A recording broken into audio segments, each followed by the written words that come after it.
The truth is simple and unavoidable. We're all going to die someday. No matter how much society tries to hide it, romanticize it, or deny it, death remains one of the only certainties of human existence.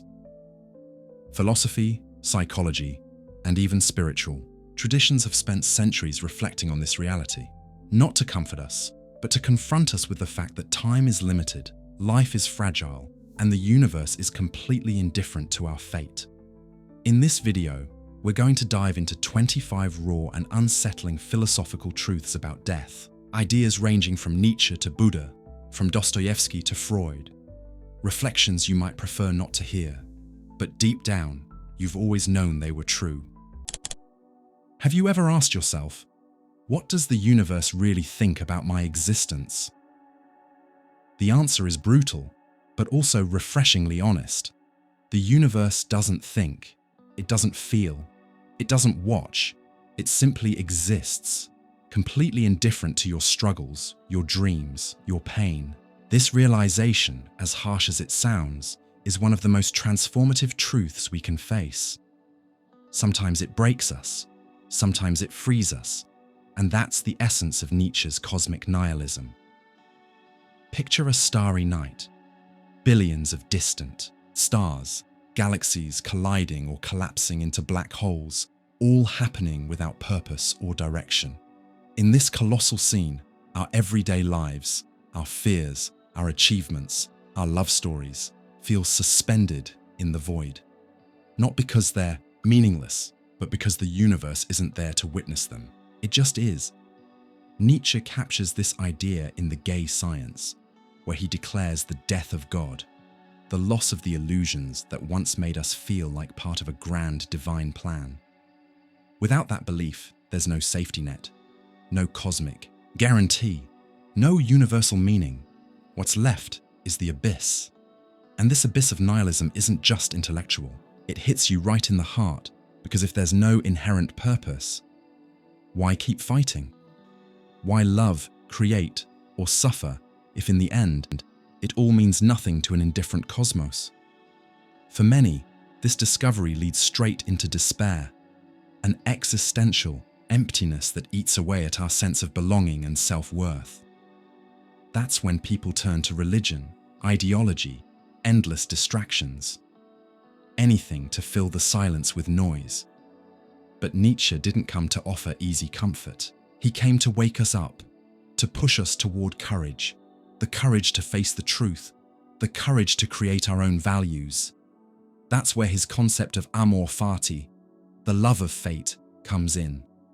If the universe doesn't care, then why not love life as it is?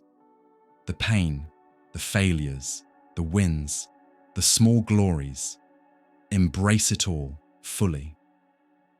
This vital love has two powers. First, it transforms adversity into raw material for creating meaning. Second, it puts us in the position of being the true authors of our own stories. Nietzsche pushes us even further with his famous thought experiment, the eternal return. Imagine living your exact same life, every single pain, every joy, on repeat, forever. Would you accept it? If your answer is no, maybe there are parts of your life that aren't fully yours yet. But if your answer is yes, that's where victory lives. Radical acceptance of your fate. This acceptance isn't resignation. It's conscious rebellion. It's screaming at the universe. Even without objective meaning, I choose to give meaning to my life. Once you realize the universe won't reward you, that there's no cosmic scorekeeper, everything suddenly feels more real. Kindness, love, creativity. These matter not because they'll be rewarded, but because they're authentic choices. Every act of courage, every piece of art, every meaningful relationship gains new value. If nothing exists beyond this moment, then this moment matters, because it's all we truly have. Carl Sagan, in his moving work Pale Blue Dot, echoes this feeling. He reminds us that our entire history, every lover's laughter, every collective tragedy, every scientific discovery, happened on a tiny speck floating in the vastness of space. Facing our insignificance, the invitation is deeply human to treat Earth and each other with more care, more compassion, more love. In an indifferent universe, that's a radical act of moral rebellion. Of course, not everything here is about calm acceptance and glory. This awareness can tear you apart. The loss of meaning can freeze you in place. And that's where many people run back to external stories of redemption, desperate for anything to quiet the void. The real danger lies in getting comfortable, in silencing the inner unrest, in living as if nothing has inherent value. Nietzsche reminds us, "What doesn't kill me makes me stronger." And in the middle of this silent cosmic chaos rises the overman, the one who, fully aware of the universe's meaninglessness, still chooses to create art, ethics, and story. The Übermensch, the one who overcomes himself, doesn't rely on external validation. He holds within himself the deepest form of authenticity. Now you might ask, but what about my fears, my daily struggles, my desire to become better? Here's the good news. Your fears can be your guides. Your daily struggles can be the materialization of your amor fati. Your desire to grow can be the spark that lights your fire in the darkness. Every time you get up, every time you create, every time you choose love, you're resisting the universe's indifference. So, what would you do today if you stopped caring about the judgment of others or the universe itself? How would you value your actions if you knew there's no celestial prize waiting for you at the end? There are fears we can easily name. Fear of heights, fear of public speaking, fear of enclosed spaces. But there's one fear that stays hidden, camouflaged deep inside our minds, silently influencing our thoughts, decisions, and behaviors: the fear of death. Sigmund Freud, the father of psychoanalysis, was one of the first to explore this dark territory of the human psyche. In his 1920 work, Beyond the Pleasure Principle, Freud introduced a concept that still sparks debates and reflection today: the death drive, or Thanatos as he called it. Freud observed that not all human behavior is driven by the pursuit of pleasure or survival. He noticed something disturbing. There's a counterforce within us, a self-destructive tendency that often pulls us towards suffering, trauma repetition, and even unconscious acts of self-sabotage. That force is the death drive. But how does this connect to neuroses? First, let's understand what Freud means by neurosis. A neurosis is basically an emotional disorder caused by unresolved psychological conflicts, and the fear of death may be the most universal and the most repressed of all these conflicts. Death represents total loss of control, identity, and everything we know as self. And because that truth is unbearable for the ego, we develop countless psychological defense mechanisms to avoid facing it directly. But here's the problem. What we repress doesn't disappear. It comes back as symptoms. Generalized anxiety, for example, is often a vague, constant feeling of threat, even when there's no real danger. Why? Because the unconscious knows there is a real danger, one the conscious mind stubbornly denies: the fact that life ends. Phobias are another classic example. Someone may develop an irrational fear of flying, heights, or small spaces. Freud would interpret these fears as symbolic displacements of the fear of death. It's as if the mind says, if I transfer my fear to something specific and controllable, like a plane or an elevator, I can keep avoiding the real terror, the idea of ceasing to exist. Freud also noticed that many self-destructive behaviors have roots in this unconscious fear. For example, procrastinating important decisions, sabotaging healthy relationships, ignoring one's health. All of these can be indirect ways of coping with existential anxiety. It's like, unconsciously, the person says, if I suffer now, if I destroy what's good, at least I won't be caught off guard when death arrives. Of course, Freud knew that fear of death is natural. The problem begins when this fear isn't acknowledged, isn't processed and ends up becoming the hidden center of a person's emotional life.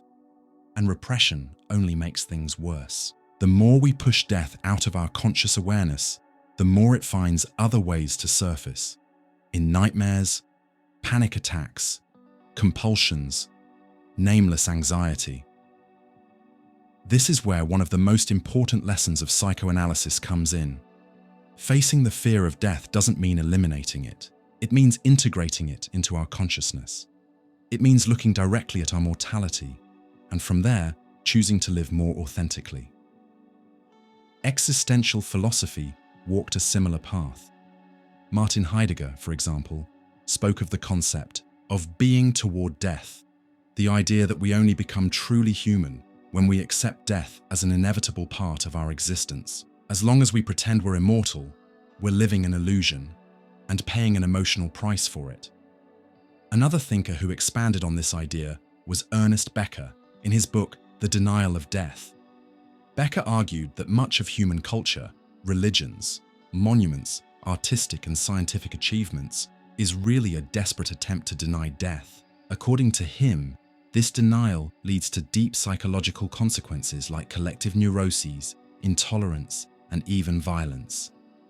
Back to Freud, the death drive also helps explain why some people get stuck in endless cycles of suffering. How many times have you seen someone who seems to always choose the hardest path, who repeats the same mistakes over and over?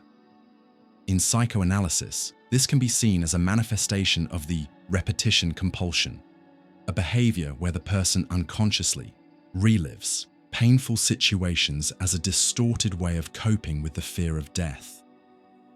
But how do we break this cycle? The answer isn't simple, but it starts with self-awareness. Instead of running from the idea of death, we need to include it in our reflections. Talk about death. Think about it, not as a morbid exercise, but as a necessary step toward living more fully. By accepting death, we gain a new perspective on life. The small worries lose some of their power. Big decisions gain urgency. Relationships become more precious. And even moments of sadness can be experienced with more depth and meaning. Freud, of course, never promised a cure for the fear of death, but he offered something even more valuable, the chance to understand how our mind works, and through that, find more conscious ways to live with courage and less suffering. So, have you ever noticed how the fear of death might be influencing your emotions, your decisions, or even your daily habits? Few writers have dived as deeply into the dark corners of human existence as Fyodor Dostoevsky. His work is a descent into the abyss of the soul, an invitation to face the most painful questions we often avoid. What is the meaning of life? What should we do in the face of death? Is there redemption through suffering? Dostoevsky understood, like few others, that the awareness of death can place us at a crossroads, absolute despair or redemption through suffering, and that choice between collapse and transformation is one of the most powerful tensions running through all his literature. In novels like Crime and Punishment, The Brothers Karamazov and The Idiot, Dostoevsky explores the human soul confronted with mortality. He shows characters who, when faced with the certainty of death, spiral into devastating existential crises. Moments when everything seems to lose meaning. Morality, faith, hope. Everything crumbles under the weight of life's inevitable end.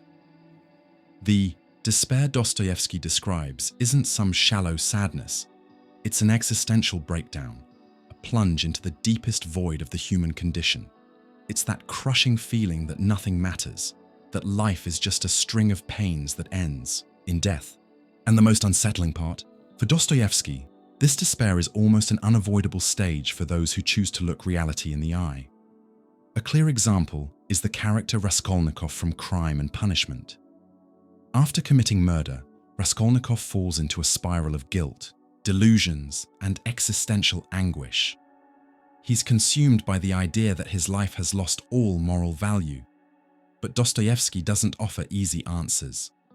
The only way out for Raskolnikov is through a long process of suffering, confession, and ultimately, redemption, and here begins the second part of this reflection, redemption through suffering. For Dostoevsky, suffering isn't just punishment. It's often an inner purification process, a painful but necessary path towards spiritual transformation. This idea wasn't born from some distant theory. It came straight from Dostoevsky's own life. He spent years as a prisoner in Siberia, condemned for participating in political activities against the Tsarist regime. Before being sent to forced labor, Dostoevsky faced a staged execution. He was taken before a firing squad, fully believing he was about to die, only to be pardoned at the last second. That radical experience of facing death forever changed how he saw life. From that trauma, Dostoevsky began to see human suffering, not just as something to be avoided, but as an extreme opportunity for moral and spiritual growth. He believed that suffering, no matter how brutal, had the power to awaken what's most authentic within us. In his existential philosophy, pain tears away the social masks. It exposes who we really are. It leaves the individual naked in front of themselves. And in that moment of extreme vulnerability, faith, compassion, and solidarity can emerge, or total collapse. For Dostoevsky, the awareness of death acts as a trigger. It forces us to ask questions we normally avoid. What does it mean to live? What does it mean to be good? Is there redemption for the mistakes we've made? In The Brothers Karamazov, for example, the character Ivan Karamazov represents the modern man who, after losing faith, falls into deep nihilism. For Ivan, if God doesn't exist, everything is permitted. But this lack of meaning throws him into a devastating psychological state where life holds no intrinsic value. On the other hand, his brother Alyosha Karamazov chooses a different path. One of simple faith, compassion, and acceptance of suffering as part of human existence. Alyosha represents the person who, even in pain, finds redemption by dedicating himself to loving others. Dostoevsky doesn't romanticize suffering. He shows, without sugarcoating, just how cruel, overwhelming, and dehumanizing pain can be. But he also points out that, by going through this emotional desert, we can discover deeper meaning. His philosophy is harsh because it offers no shortcuts. There are no promises of instant happiness, no guarantees that everything will get better. What exists is the possibility of turning suffering into a source of self-knowledge and transcendence. The message is clear. Ignoring death makes us shallow. Facing it transforms us. Despair can be rock bottom, but it can also be the first step toward redemption. Dostoevsky invites us to look inward, to recognize our contradictions, our failures, our sins, and to understand that it's often at our lowest point, when everything seems lost, that we can find a new way of being. Not because pain has some cosmic purpose, but because by going through it, we can emerge with a more human, compassionate, and truthful perspective on life. Have you ever gone through a moment where suffering transformed you? How do you see this idea of redemption through pain? Take a moment and imagine what the world was like before you were born. Where were you? What did you feel? What did you think? The answer is simple and deeply philosophical. You were nowhere. You simply didn't exist. This is one of the most powerful and liberating ideas from the Greek philosopher Epicurus, one of the great ancient thinkers when it comes to death and our human fear of mortality. For Epicurus, the key to overcoming the fear of death is understanding that death isn't an experience. That might sound strange at first, but let's go deeper. Epicurus invites us to reflect on the state of non-existence we lived in before we were born. For millions of years, the universe carried on. Planets spun, stars exploded, life evolved on Earth. And you were not part of any of it. You didn't suffer. You didn't feel anxiety, fear, pain, sadness, or regret. You didn't exist. And, according to Epicurus, death will be exactly the same. That's the core of one of his most famous and often repeated ideas. When we exist, death is not present, and when death is present, we no longer exist. In other words, fear of death is a logical error, because as long as we're alive, death hasn't arrived yet, and when death does arrive, we won't be here to feel anything. For Epicurus, human suffering around death comes from our inability to grasp this simple truth. We get caught up in dramatic images, in fantasies of eternal suffering, in irrational fears of what comes after. But for him, there is no after. Death is simply the end of experience, the complete erasure of consciousness. That's why he saw philosophy as medicine for the soul, an antidote to existential fear. And in this case, the antidote is reason. Thinking clearly and understanding death rationally is the best way to neutralize the fear. Epicurus laid out his clearest ideas about death in his famous letter to Neuroses, written to one of his students. In it, he states, "Death, the most terrible of evils, is nothing to us." That sentence can sound shocking at first. How can death be nothing? Exactly because it's a non-experience. No pain, no suffering, no awareness. It's the same state we were in before birth. And when you really stop and think about it, the logic becomes clear. If your non-existence before birth didn't bother you, why should your non-existence after death? Epicurus knew that fear of death was one of humanity's biggest sources of anxiety. It paralyzes us, stops us from enjoying the present, and casts a constant shadow over our lives. It's the kind of fear that quietly steals the quality of our days. That's why, for him, letting go of that fear was essential to achieving ataraxia, a state of inner peace and emotional balance. He taught that we should focus on what we can control, the present, the now. Because death, being inevitable and beyond our control, doesn't deserve to sit at the center of our daily worries. And it's precisely by accepting this reality that we can live with more lightness, more presence, and more truth. Of course, internalizing this philosophy isn't automatic. Many of us carry the fear of death unconsciously. We build rituals, beliefs, and illusions to try and escape the anxiety of our finite existence. Epicurus would say all of that is unnecessary, that all we really need is the honesty and courage to look at life for what it is, and to live it well while we're here. And when the end comes, it will be just like before, absolute nothingness. That may sound cold at first, but paradoxically, it can also feel incredibly freeing. By removing the emotional weight of death, you restore value to life. If there's nothing after, then every moment now matters more. Every choice, every smile, every hug, every sunset, everything takes on a new intensity. Epicurus believed that by letting go of the fear of death, we could focus on finding real pleasure, the kind that comes from friendship, from contemplation, from simplicity, from peace, awareness of our own. Mortality stops being a burden and becomes motivation to live more authentically. Now pause for a second and think, how many things have you avoided doing because of fear of the future? How many moments have you wasted worrying about something inevitable?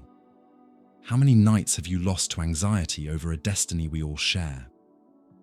Epicurus invites us to one powerful reflection. Death is the end of sensation, the end of perception, the end of suffering. We don't need to fear it. We just need to live in a way that when it comes, we can look back without regrets. Does this view from Epicurus bring you any sense of relief?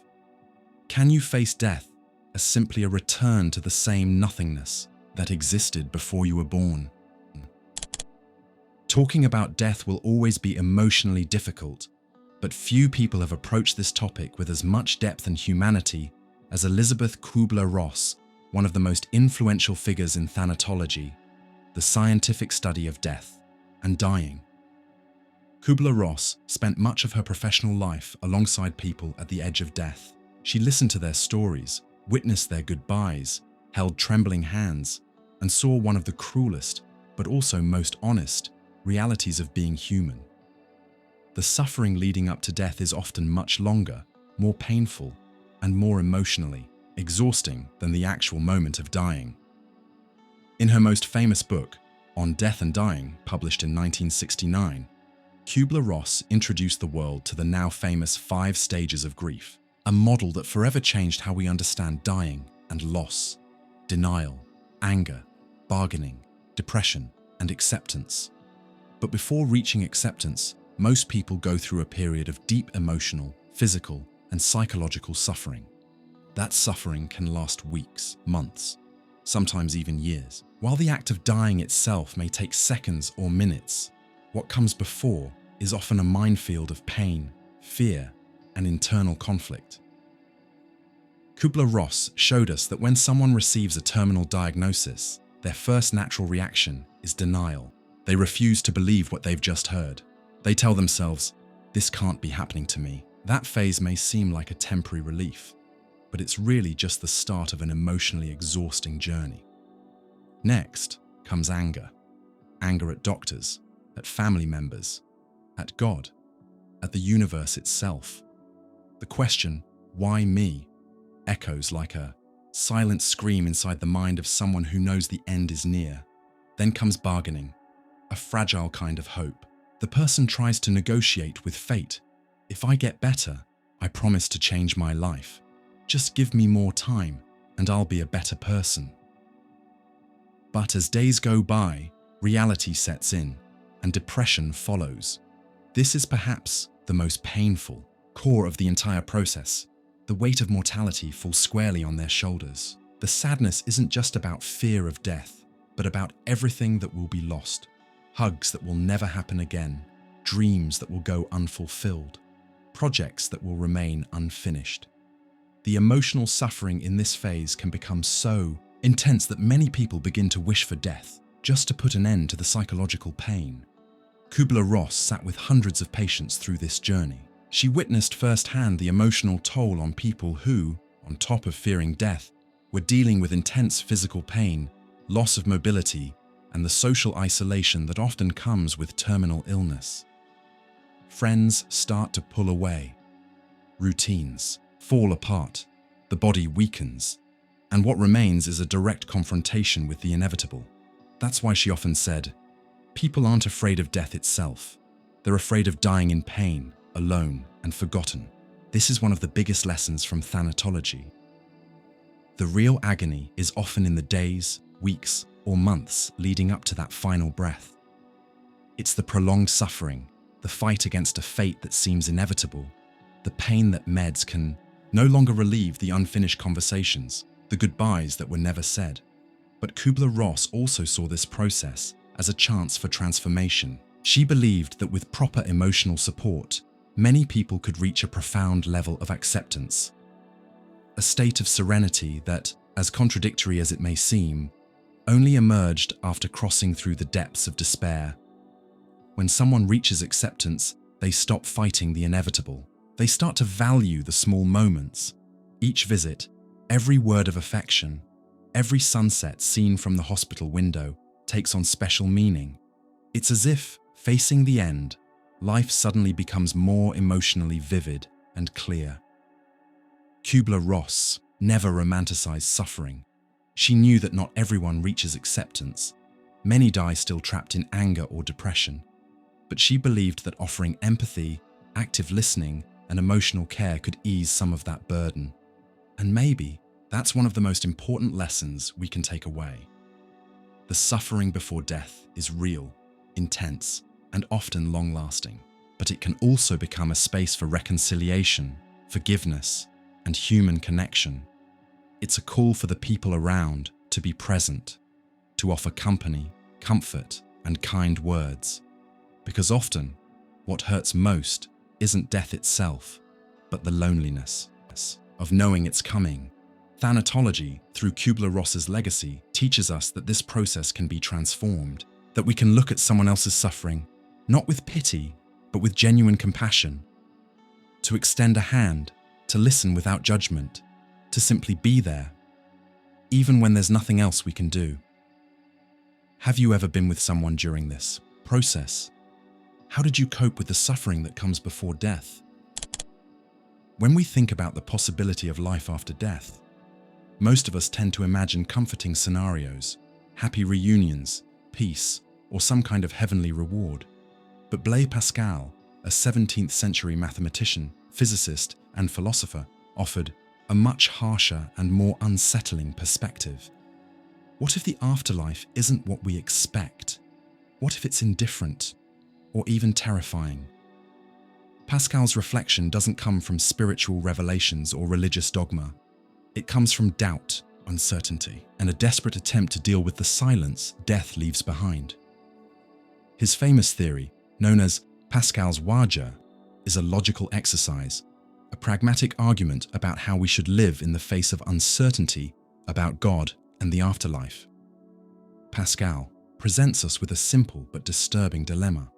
We can't prove with absolute certainty whether or not there's a God who rewards or punishes after death, but we're still forced to make a choice: live as if God exists, or live as if he doesn't. And what's the wager?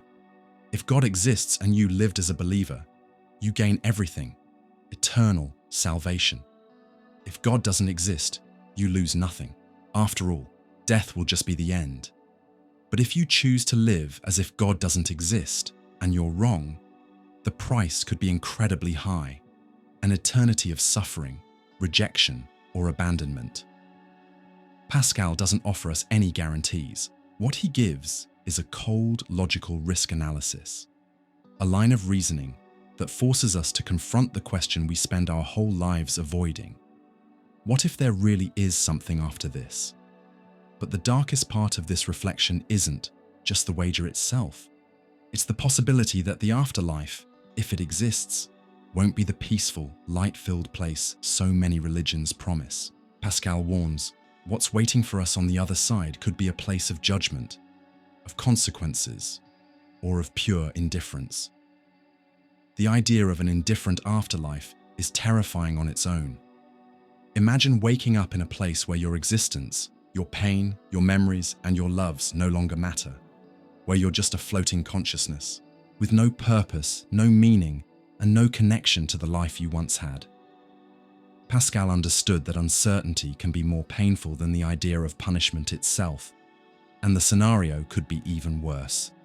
What if, instead of indifference, we're met with conscious suffering? What if there's a moral judgment, and your choices in this life have eternal consequences?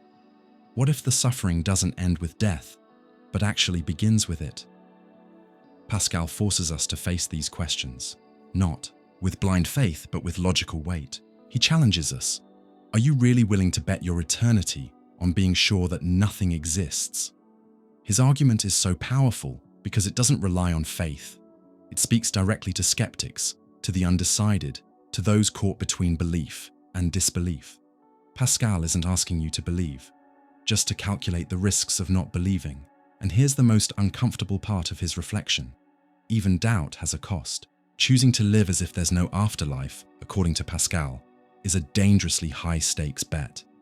Throughout his work, especially in his book Pensée, Pascal describes humanity as a creature trapped between two infinities. On one side, the infinity of God's greatness. On the other, the infinity of nothingness and annihilation. And between these extremes, we, fragile and temporary, are forced to choose. Not choosing is already a choice. Not deciding is already deciding. And even if you try to delay that choice, time won't wait for you. The clock of existence keeps ticking. Death will come, sooner or later. And when that final moment arrives, the wager you've been making your whole life will be called in. Pascal knew this type of argument wouldn't bring comfort. He didn't write to soothe. He wrote to provoke, to awaken critical thinking, to drag the reader out of their comfort zone. If there's an afterlife, according to Pascal, the possibilities aren't neutral. What waits for us could be an eternity of meaning, or an eternity of complete absence of it. It could be a reunion with something greater, or an eternal plunge into cosmic loneliness. That uncertainty is what makes Pascal's wager so disturbing and still so relevant today. Even centuries later, it continues to echo in the minds of anyone brave enough to to reflect on death with intellectual honesty. So now, the question is yours. What's your wager? Are you living as if there's something after this, or as if it all ends with death? And if you're wrong, are you ready to pay that price? When we think about death, the first image that usually comes to mind is of a self that will stop existing. A self that feels, thinks, suffers, loves, and that one day will simply be erased. But what if this whole idea of a fixed self is just an illusion? That's one of the deepest and most unsettling truths in Buddhism, especially in the doctrine known as Anatta, or no self. According to Buddhism, what we call the self is nothing more than a temporary construction, a short-lived combination of physical and mental elements. You're not an unchanging essence. You're not an eternal soul. You're not a permanent core of identity that stays the same over time. You're a process, always in flux. The teaching of Anatta says that what we perceive as I is just the result of the interaction between 5 elements, known as the 5 aggregates or skandhas: form, sensation, perception, mental formations, and consciousness. These 5 constantly shift and change. They arise and fade away, moment by moment, and what we call self is just the illusion created by this continuous stream of experiences. Think about it for a second. Are you the same person you were 5 years ago?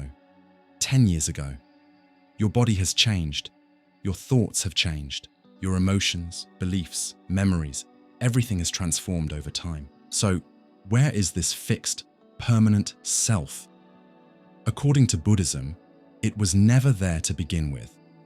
This teaching isn't meant as a metaphor. It's a direct description of the psychological and existential reality of human experience. The pain we feel when thinking about death often comes from the belief that there's a solid self about to be destroyed. But if the self was never solid to begin with, if it's always been a moving illusion, then what exactly is dying? That's the question Buddhism invites us to sit with. And in that question, there's liberation. Because if there's no permanent self, there's no permanent self to be annihilated. Suffering is born from attachment to identity, to the body, to thoughts and emotions that we insist on calling me. That's what makes us fear death so much. That's what creates the illusion that there's something we're about to lose. In Buddhism, recognizing the impermanent and illusory nature of the self is the first step toward freedom from existential suffering. Understanding Anatta helps us let go of the need to cling to a fixed identity. And slowly, we begin to see that life is just a flow of causes and conditions. Nothing starts from nothing. Nothing ends in absolute nothingness. Everything just transforms. You might wonder, but if there's no self, who feels pain? Who thinks? Who fears death? The Buddhist answer is pain, thoughts, fear. They all happen. They're real at the level of experience, but they don't belong to a fixed self. They're just conditioned processes, arising and passing away based on circumstances. It's like the flame of a candle. It exists as long as there's wax and oxygen. But when those conditions disappear, the flame simply goes out. There's no place where the flame goes. It just stops manifesting. The same goes for individual consciousness. It arises when the right conditions exist: body, senses, environment, mind, and it fades when those conditions end. At first, this view can feel uncomfortable. It challenges everything we've been taught to believe about ourselves, but at the same time, it carries a deep and powerful sense of release. If there's no self that owns things, why suffer so much over loss? If there's no fixed self, why cling so tightly to pride, vanity, or fear of death? Understanding Anatta doesn't mean denying life's experiences. Quite the opposite. It means living more lightly, with less attachment, with more compassion. Because if everything is temporary, then every moment becomes precious. Every act of kindness, every smile, every small choice for love or empathy suddenly carries immense value. By seeing the self as a passing illusion, we also start to recognize our deep connection with all beings. If there's no separate self, then the suffering of others is, in a way, our own too. That's the foundation of Buddhist compassion. And what about death? In Buddhism, it's just another transformation. The stream of causes and conditions continues even after this body and this mind dissolve. No heaven, no eternal hell, just ongoing change. That's why great Buddhist teachers face death with calm and serenity. They know that what we call the end is just another transition in a much bigger cycle. Now, pause for a moment and reflect. How many times have you suffered trying to protect a self that was never fixed to begin with? How many decisions have you made out of fear of losing something that was never really yours? There's an unsettling truth that's been with each of us since the moment we were born. We're going to die.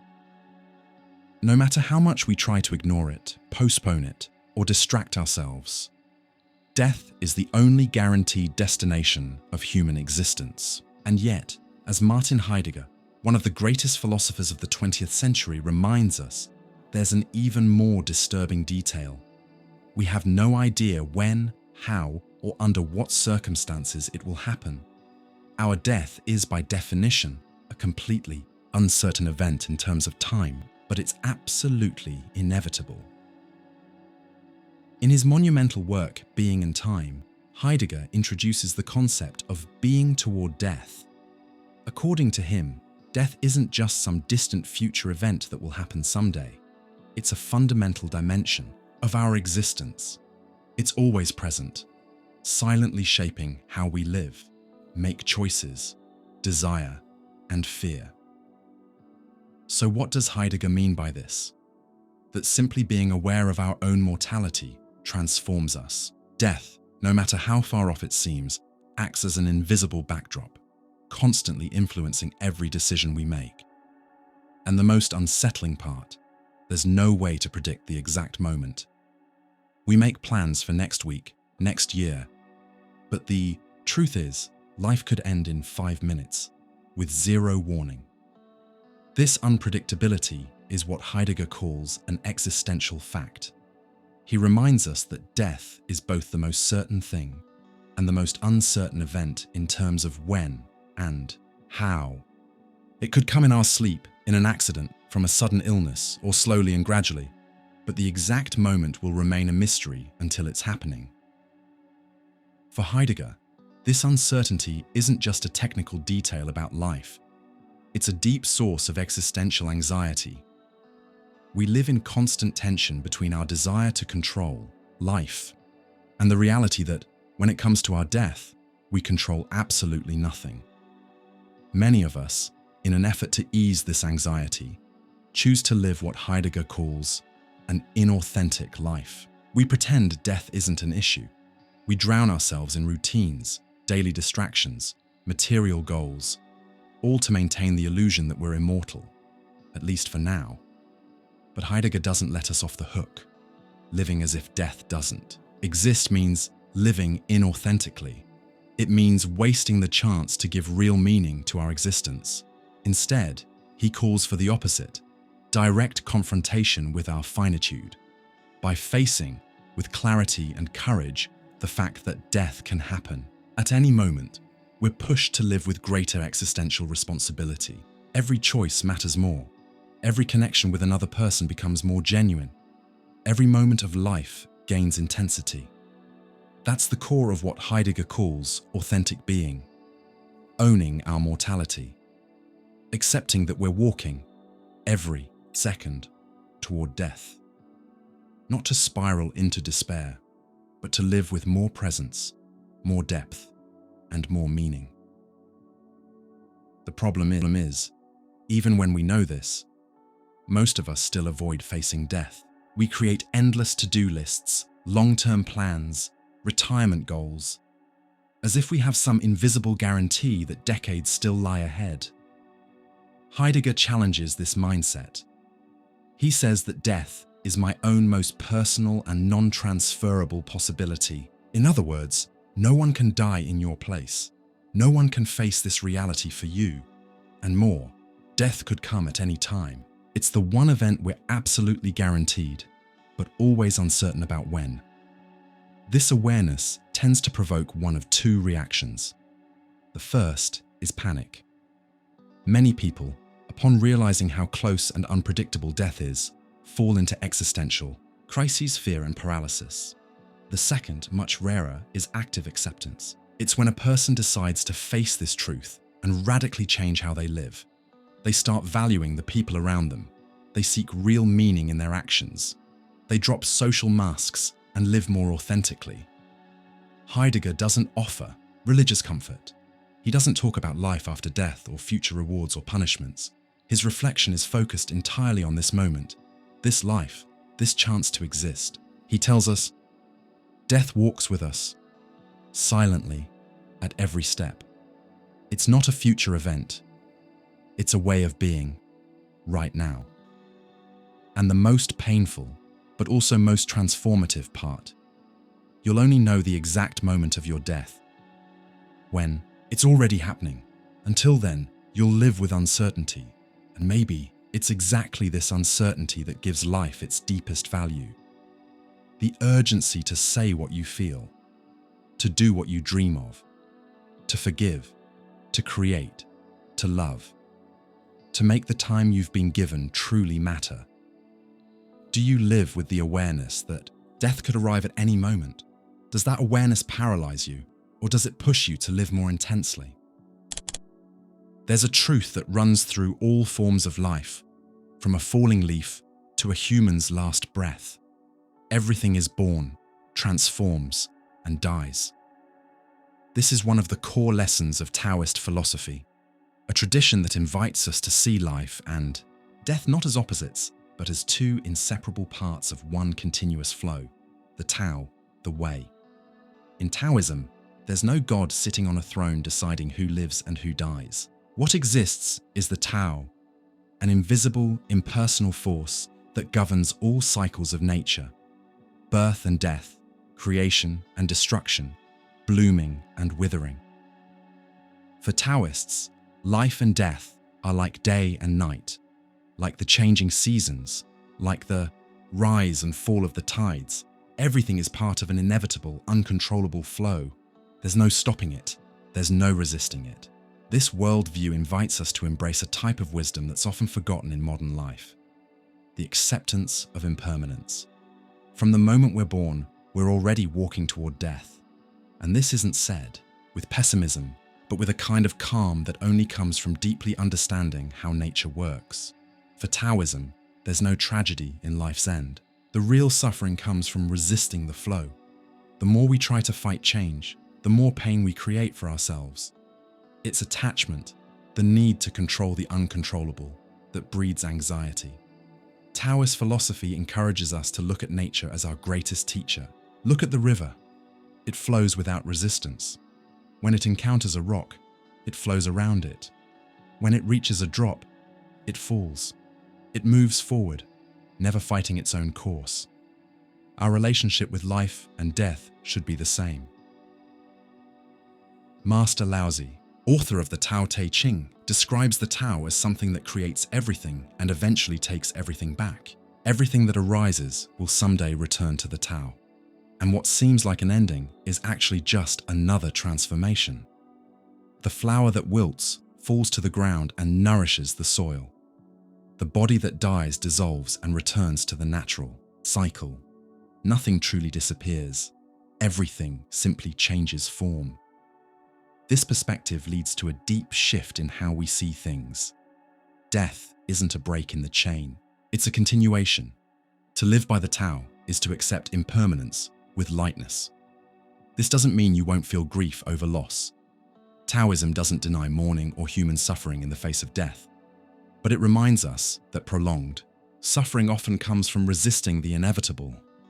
How many times have we clung to things that, by their very nature, needed to move on? How often do we get stuck in fear of death, instead of focusing on the life we still have? Taoism teaches that life is like the wind. You can feel it, but you can't hold on to it. Trying to capture the wind is a losing battle. So it is with time and life. By understanding that the cycle of life and death is unstoppable, we start to appreciate the present moment more. We realize that every breath is unique, that every encounter with someone we love could be the last, that every smile, every tear is part of a flow that will never repeat in exactly the same way. This awareness sparks a quiet kind of gratitude, a desire to live with more presence and less emotional waste, to let go of unnecessary grudges, to stop postponing what truly matters. Taoism also teaches us that suffering grows when we try to control what can't be controlled. Death, as painful as it may be, lies beyond our power to decide. It comes when it comes, and our only real choice is how we live until then. Accepting impermanence is an act of courage. It's looking at life knowing it's brief, and precisely because of that, incredibly precious. Taoist masters often use water as a metaphor for this lesson. Water is flexible, it adapts, it flows, but it's also powerful, able to reshape entire landscapes over time. It doesn't resist, but it never ceases to exist in some form. That's how we're invited to be in the face of life and death. This isn't about resignation. It's about lucid acceptance. It's understanding that fighting death won't change your destiny, but it can waste the life you still have.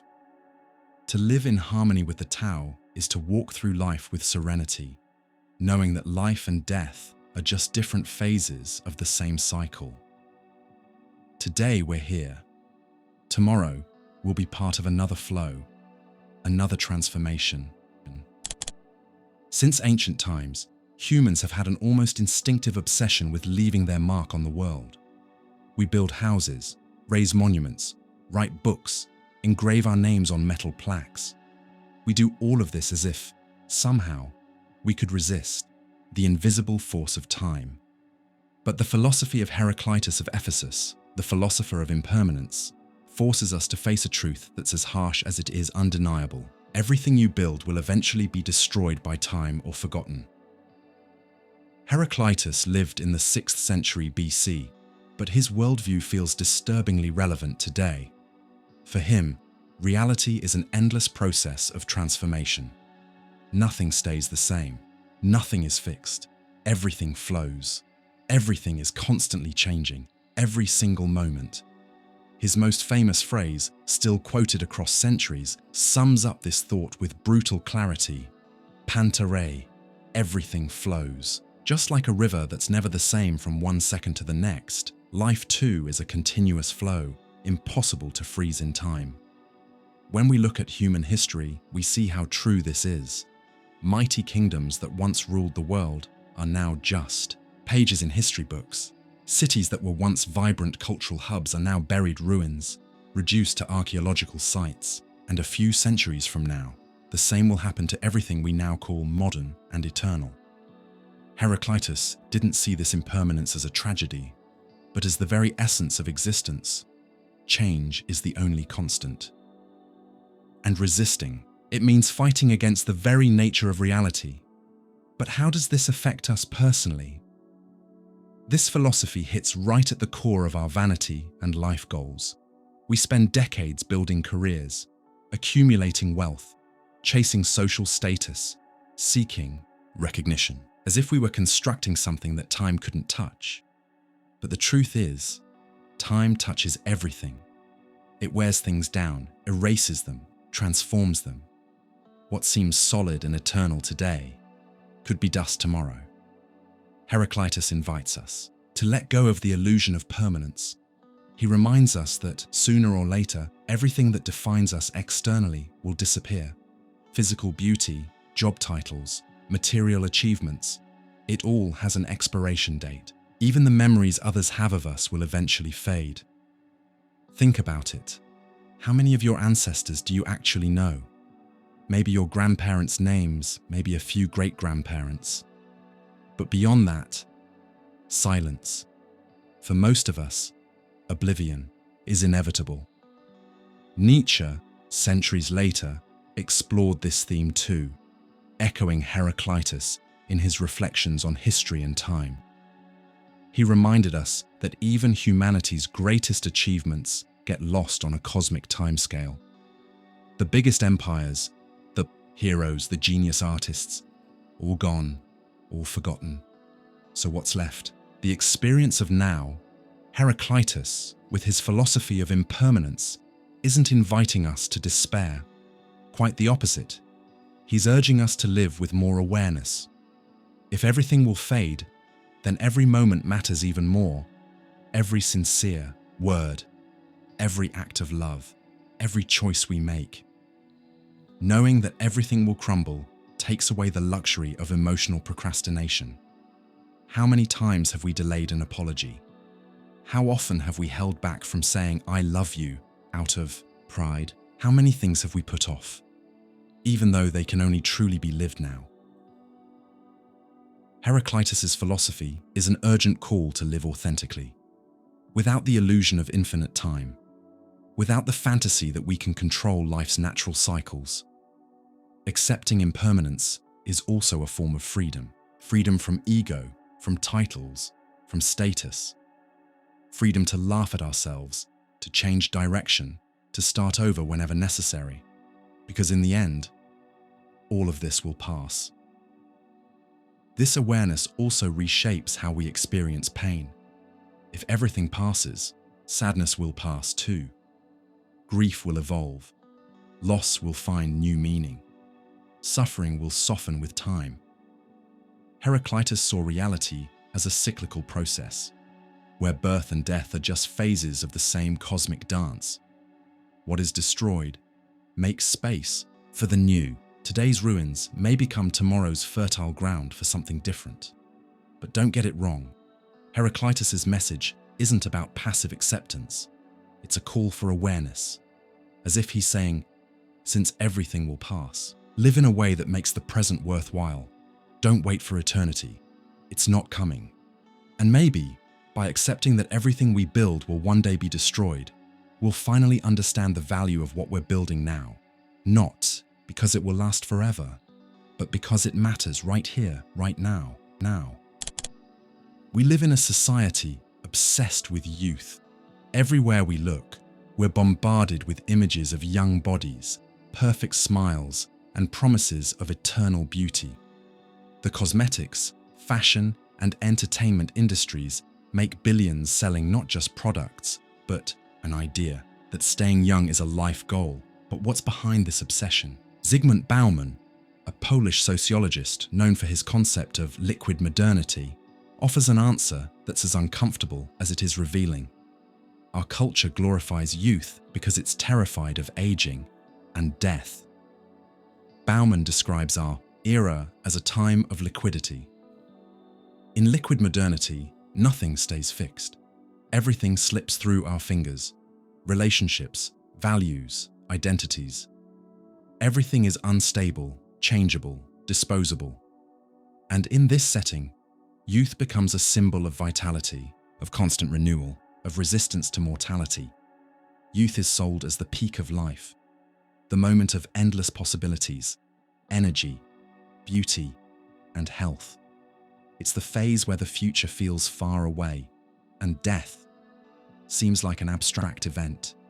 Pop culture, advertising, social media, they all reinforce the idea that being young equals being relevant. But Bauman urges us to look behind this curtain of seductive images. Behind the glorification of youth lies a silent fear, almost a collective panic.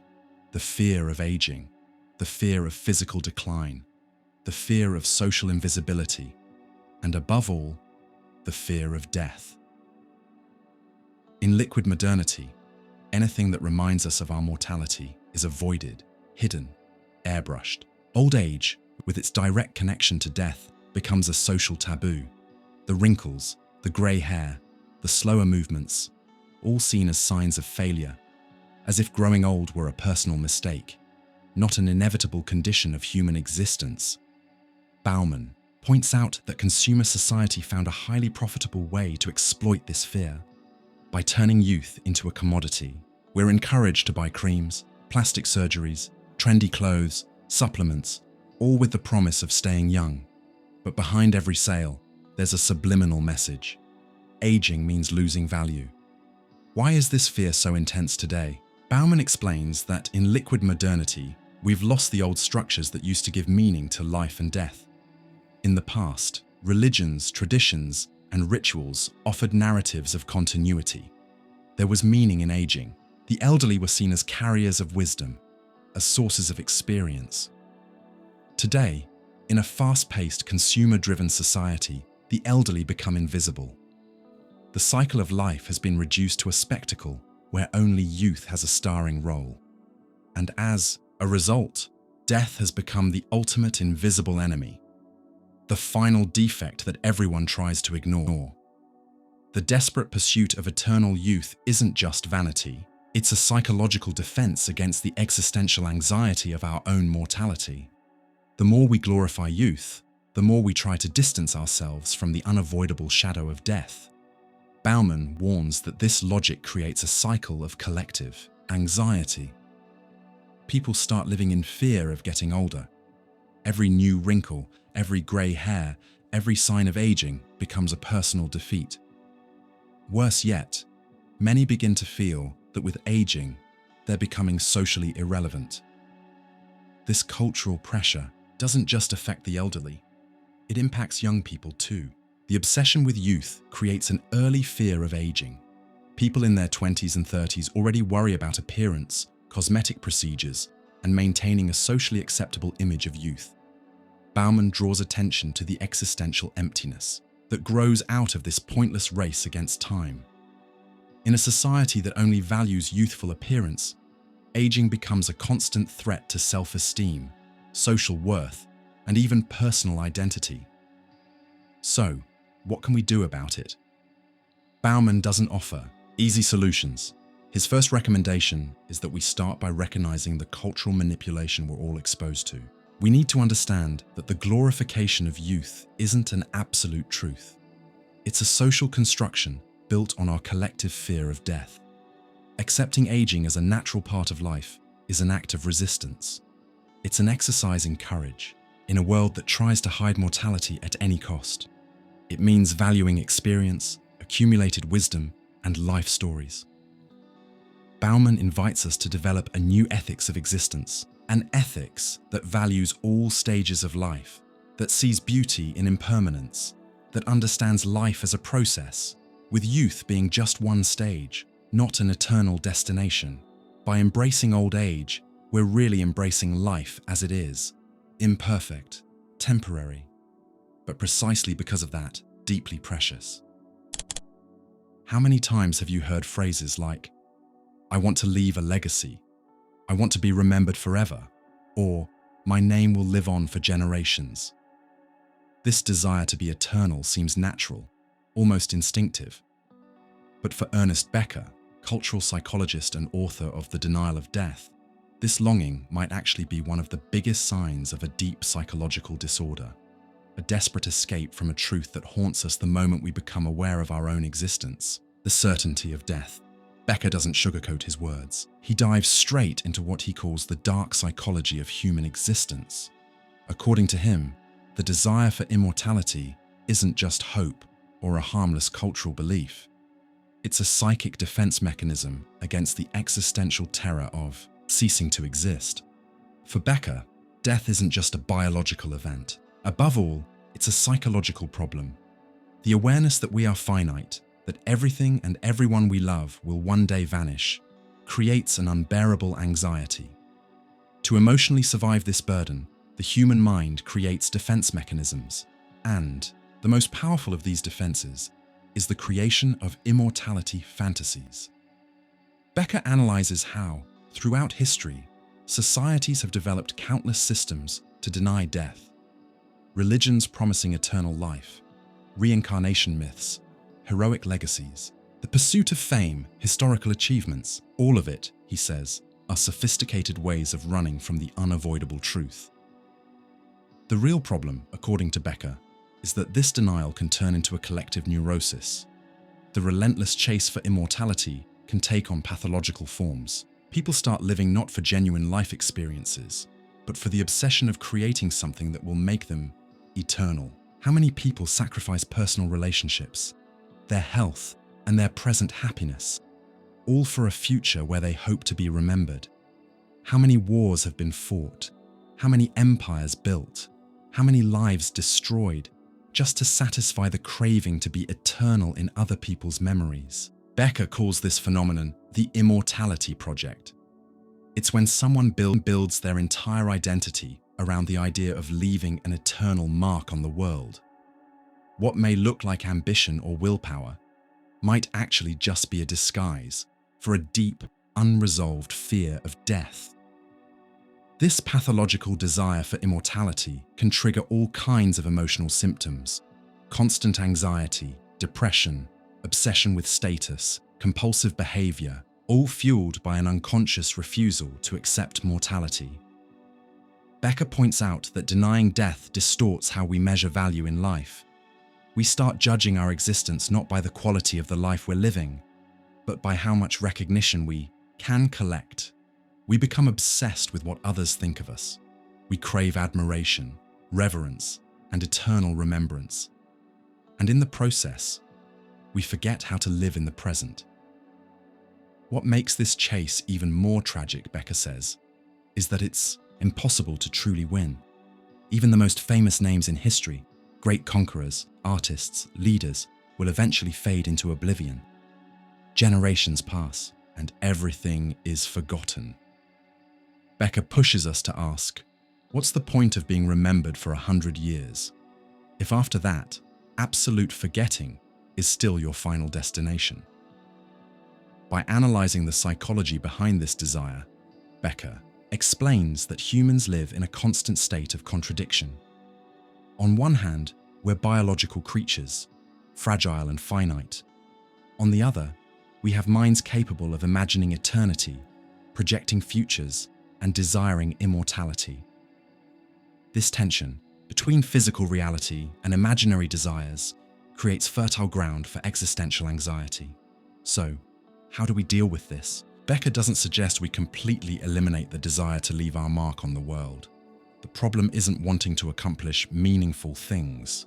The problem starts when that desire becomes our only reason to live, when it starts dominating every decision, every relationship, every emotional response, and especially when it becomes a wall preventing us from accepting death with peace.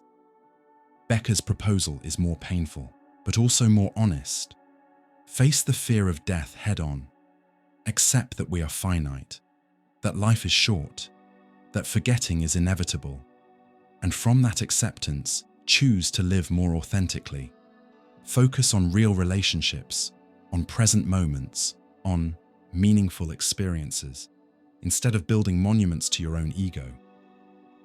Becker reminds us, life gets its value precisely because it's limited. Finitude gives love its intensity, decisions their urgency, and human connection its depth. True psychological maturity, according to him, isn't about denying death. It's about learning to dance with it, knowing it's there, and still choosing to live with courage. Looking up at the starry sky has always triggered a mix of wonder and fear. On one hand, we feel the grandeur, the beauty, and the mystery of the universe. On the other, we're forced to face a brutal truth: the cosmos is completely indifferent to our existence. This is one of the most unsettling ideas in modern cosmology and existentialist philosophy. Carl Sagan, scientist and popular science communicator, was one of the main voices to bring this concept of cosmic indifference to the public. And in philosophy, Jean-Paul Sartre gave us the same reflection through the lens of individual human existence, the metaphysical loneliness of being human in a meaningless universe. In his famous Pale Blue Dot speech, Sagan invites us to look at Earth from a cosmic distance. From far away, Our planet is nothing but a tiny speck of dust suspended in a sunbeam. All of our loves, wars, victories, and tragedies. Everything that's ever happened took place on that little dot. To the universe, we are practically invisible. This scientific perspective carries a devastating emotional weight. Sagan doesn't use harsh words. His tone is gentle, but the underlying message is clear. The cosmos doesn't care about you. It won't celebrate your victories. It won't mourn your losses. It doesn't even recognize that you exist. And this is where Sartre steps in. Sartre's existentialism reinforces the same truth, but from the view of individual consciousness. To Sartre, humans are thrown into the world without a preset purpose, without a cosmic reason, without any grand mission. We are alone and condemned to choose the meaning of our own lives. Metaphysical loneliness, a concept emerging from Sartre's work, isn't just the absence of physical company. It's the overwhelming feeling of standing alone in front of a silent universe, a universe that offers no answers, no sense of right or wrong, no roadmap. Sartre calls this feeling existential angst, that deep, unsettling void we feel when we realize there's no metaphysical safety net. No God, no predetermined destiny, no secret script for us to follow, only freedom. And with it, the crushing responsibility for our own choices. The connection between Sagan's cosmology and Sartre's existentialism is brutally clear. Science shows us the universe doesn't care. Philosophy reminds us that, even so, we're the ones who have to give meaning to our brief existence. This combination creates what many call metaphysical loneliness, the realization that we are completely on our own, without any cosmic guarantee that our lives matter. The universe doesn't owe us anything. It existed long before we showed up, and it will continue long after we're gone. Sagan, as he looks up at the stars, reminds us of our smallness. Sartre, as he looks inward at human consciousness, reminds us of our terrifying freedom. And it's at this intersection between science and philosophy that one of the hardest questions emerges. What do we do with this loneliness? How do we live knowing that the universe is indifferent and that we, and only we, are responsible for creating meaning? Sartre suggests that even in the face of this void, we should choose to live with authenticity. That means owning our actions, creating meaning from our decisions, not running from the terrifying freedom we've been given.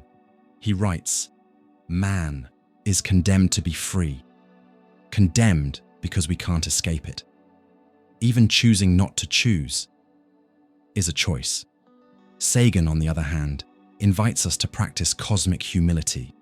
If we're this small, then every act of kindness, every gesture of empathy, every moment of connection with another person becomes even more precious. Not because the universe rewards us, but because it's what we can do, here and now, during the brief instant we exist. There's a hidden beauty in cosmic indifference. It gives us radical freedom, a once-in-a-lifetime chance to create meaning, to love, to shape the world around us, even if that world is just a pale blue dot floating in the vastness. Recognizing metaphysical loneliness doesn't have to lead to total despair. It can lead us to existential maturity, to a more conscious, more intentional, more truthful life. Seen through this lens, death stops being a punishment. It becomes simply the end of a short but deeply meaningful cycle, if we're brave enough to make it so. Death is, without a doubt, one of the most traumatic and disorienting events in human existence. It disrupts the flow of life, breaks routines, silences voices, and leaves a void that often feels impossible to fill. And it's exactly in the face of this emotional abyss that funeral rituals emerge. Clifford Geertz, one of the most influential figures in interpretive anthropology, invites us to look at funerals in a way that goes far beyond appearances. For him, these rituals are, above all, a carefully constructed psychological theatre. But not for the dead, they're for the living. Geertz saw rituals as symbolic systems. He argued that farewell ceremonies serve a much more emotional and social function than a strictly spiritual one. Even though religious language often takes center stage in many cultures, what's really happening is a desperate attempt by the living to reorganize their emotional world after it's been shaken by loss. When someone dies, it's not just their physical absence that's felt. Their death disrupts the social fabric around them. It creates a symbolic whole. The person who had a specific role, father, mother, friend, sibling, child, no longer fills that space. And the social group must find a way to rebalance itself.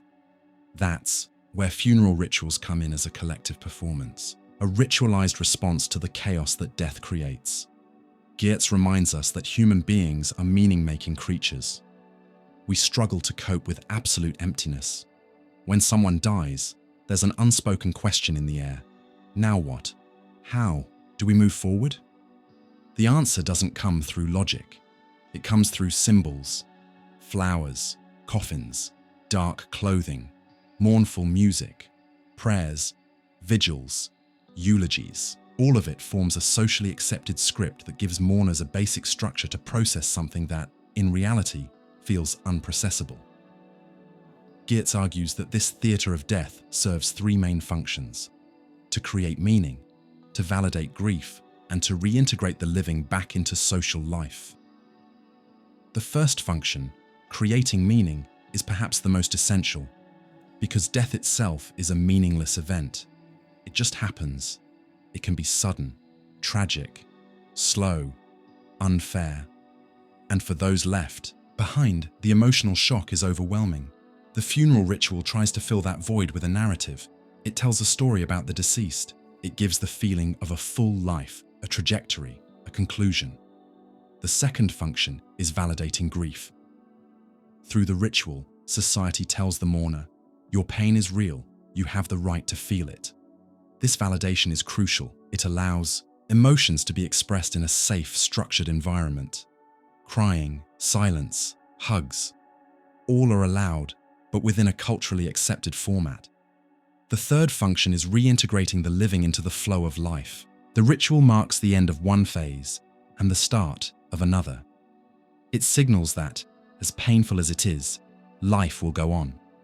The socially accepted grieving during the ritual will, over time, give way to the expectation that the bereaved will resume their roles in society.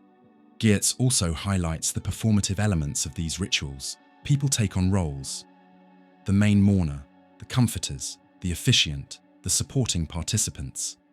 Everyone knows, consciously or unconsciously, what their role is in this emotional staging. Words are chosen carefully, gestures are deliberate. Emotions, though real, are expressed within a culturally shared code. Geertz's Anthropology also reminds us that there's no single model for funeral rituals. Each culture builds its own death theatre with unique symbols and meanings. But across all of them, the goal is the same: to create a temporary narrative of meaning for an event that, in its essence, is meaningless.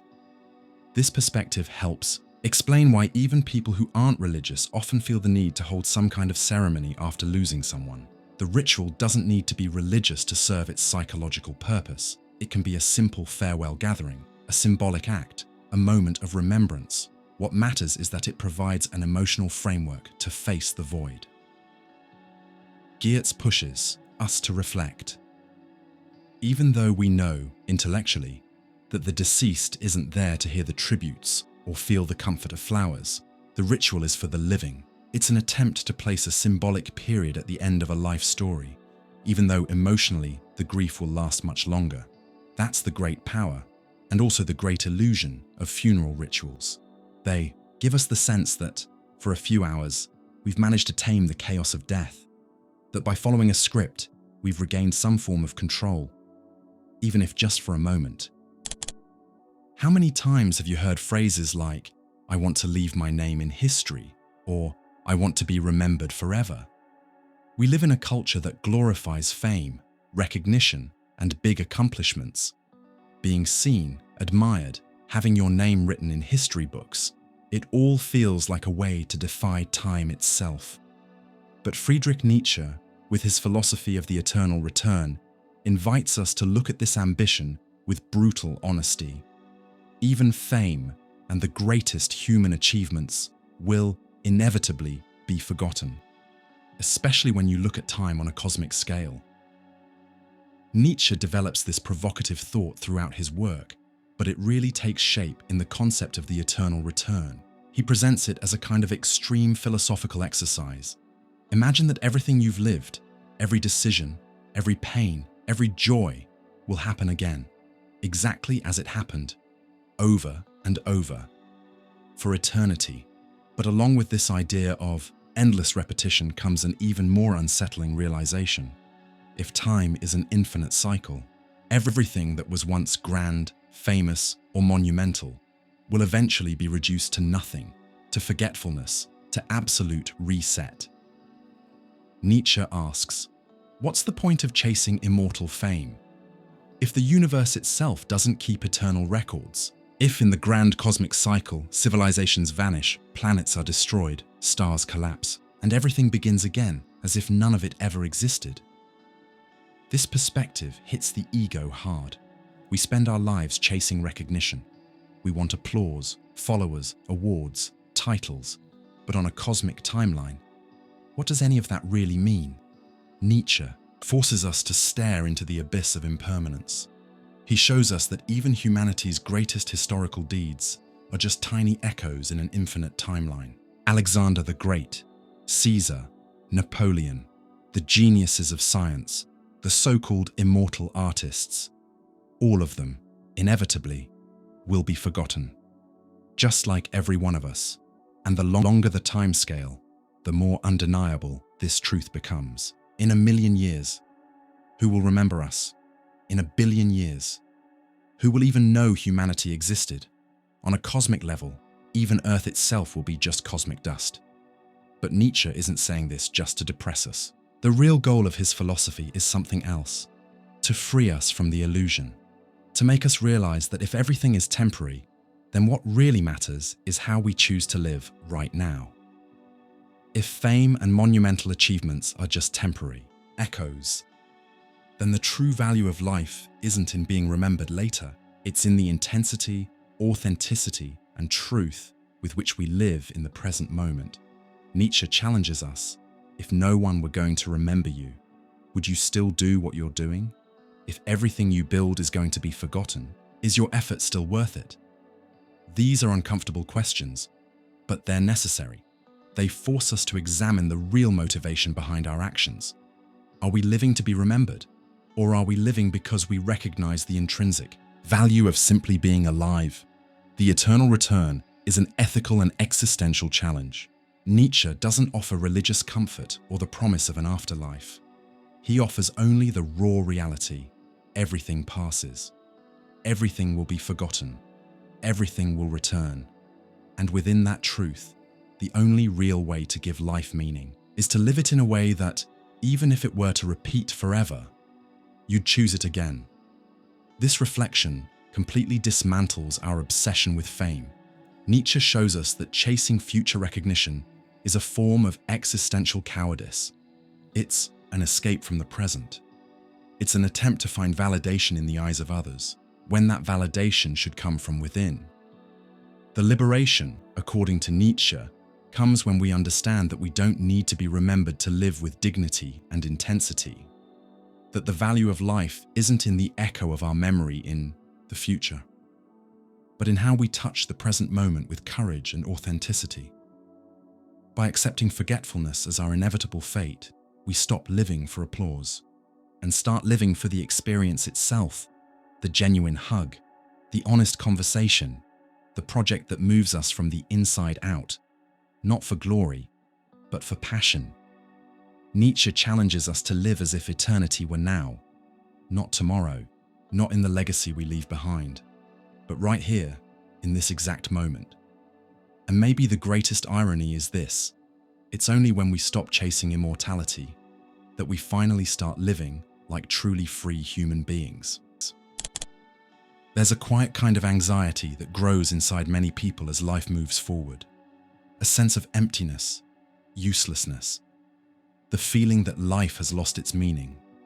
And according to psychiatrist and philosopher Viktor Frankl, that emptiness tends to become even deeper and more intense as death becomes a concrete and inevitable reality.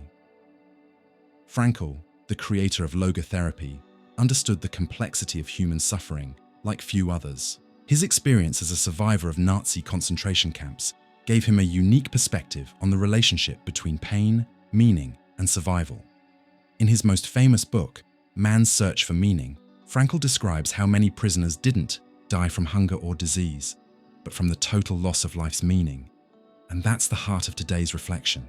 Existential emptiness isn't just an emotional crisis. It's a real threat to our very will to live.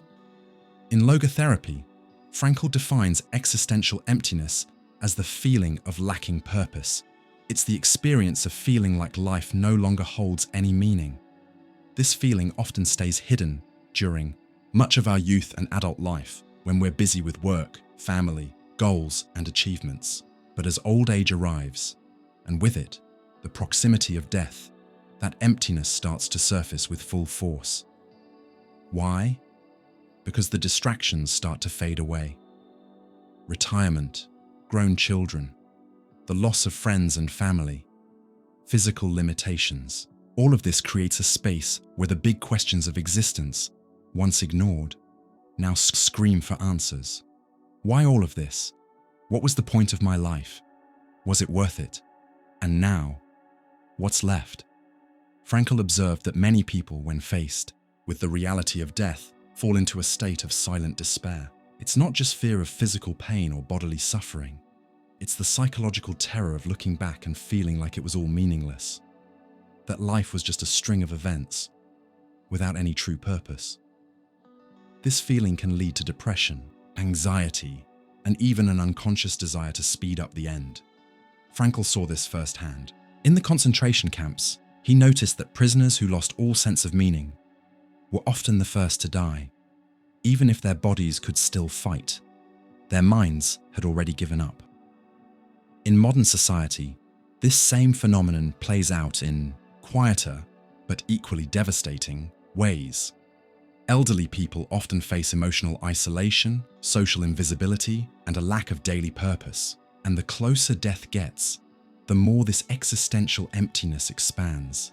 So, what can we do in the face of this? This is where logotherapy offers a path. Frankl believed that humans cannot live without meaning.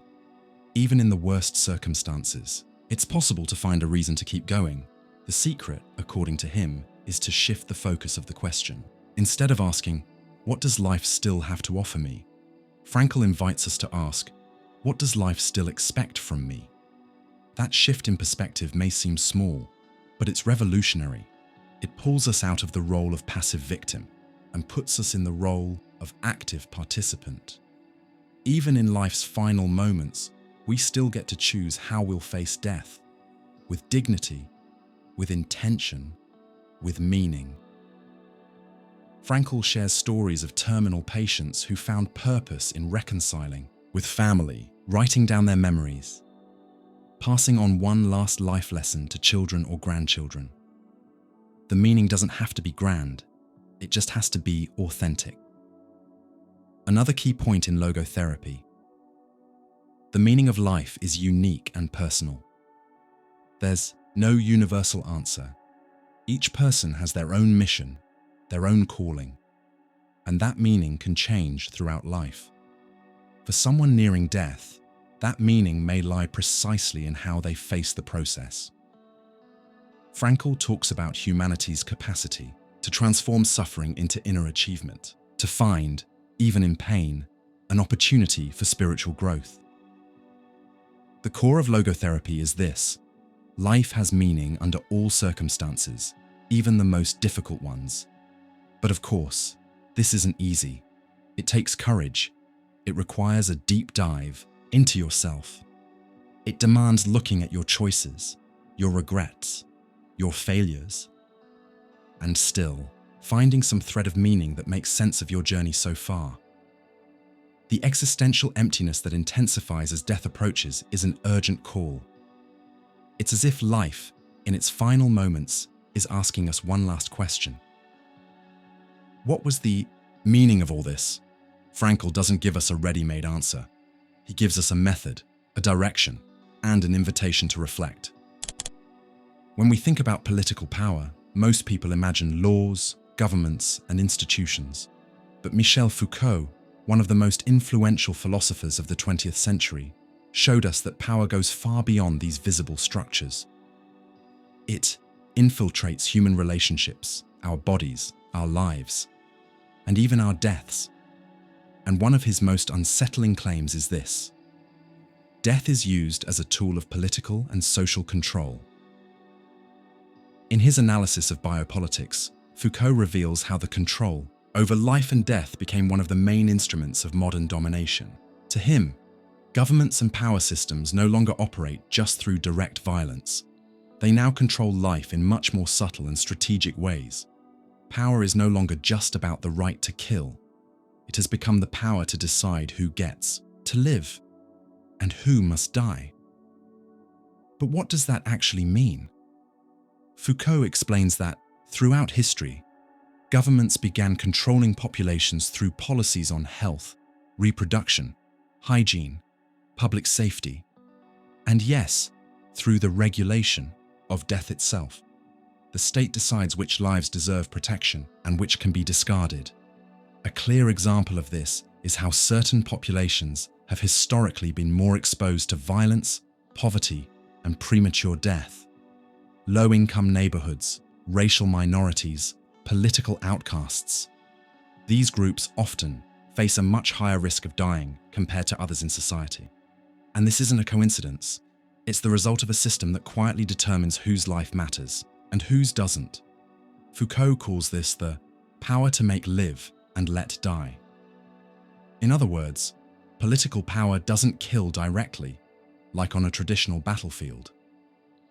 It creates social conditions where certain people have far less chance of surviving. This control over death becomes even more visible during moments of crisis. In wars, pandemics, or natural disasters, the state decides which groups will get resources, who gets hospital care, who gets priority treatment, and who will be left without help. This biopolitical logic turns life and death into an administrative decision. Foucault also highlights how the narrative around death is used to justify social control policies. Governments often use the fear of death, whether from violence, terrorism, or disease, to implement authoritarian measures, reduce individual rights, and increase surveillance. How many times have we seen leaders justify emergency laws under the excuse of protecting lives? Behind the language of safety, there's often a hidden agenda of control, and the cost of that is freedom. Foucault also points to the prison system as a clear example of biopolitics. Prisons, which were supposed to be places for rehabilitation, often become sites of social death. Inmates lose basic rights, they become invisible, and in many cases, they die in inhumane conditions, and society as a whole accepts this as if it were normal, as if certain lives were less valuable, less worthy of protection. This distinction between lives that matter and lives that don't is one of Foucault's harshest critiques of modern power. He reminds us, political power is not neutral. It chooses, it selects, it decides. And death becomes one of its most effective tools. In Foucault's view, control over death isn't just physical, it's also symbolic. Public mourning rituals, war heroes, national martyrs, all are politically curated. Deaths are narrated, glorified, or silenced, depending on the interests of power. Foucault shows that human history is full of strategies where death was used to shape social behavior. From medieval public executions, to modern wars, to genocides, to exclusion policies, to the way pandemics are managed. Controlling who lives and who dies has always been one of power's most effective pillars. So, what can we do about it? Foucault doesn't offer easy answers. His role as a philosopher is to help us see what usually goes unnoticed. he invites us to look at the structures that define the value of human life and ask, who's making these decisions? With what interests? By what criteria? Recognizing that death is used as a tool of political power is the first step toward resisting these forms of manipulation. It's the beginning of a demand for fairer policies. Policies that protect all lives equally, regardless of class, race, origin, or social status. And maybe most importantly, it's a call to develop a critical awareness that keeps us from passively accepting it when society tries to convince us that some deaths are normal or unavoidable. Foucault's reflection reminds us, as long as we accept this game blindly, we're complicit in a system that every single day decides who deserves to live and who's left to die. Ever since humans became aware of their own mortality, one question has echoed in our minds. What's the meaning of life? This search for meaning has fueled religions, philosophies, ideologies, and even revolutions throughout history. But Albert Camus, one of the leading voices in existentialist and absurdist philosophy, throws us a harsh, direct, and uncomfortable challenge. What if this search for meaning is just an illusion? A psychological defense we've built just to avoid facing our fear of death? In his most famous work, The Myth of Sisyphus, Camus dives deep into this existential anxiety. He describes human life as a constant clash between two opposing forces. On one side, our desperate desire for meaning. On the other, the cold, indifferent silence of the universe. We ask, why am I here? What's the purpose of my existence? What happens after death? And the universe stays silent. No answers, no comfort, just emptiness.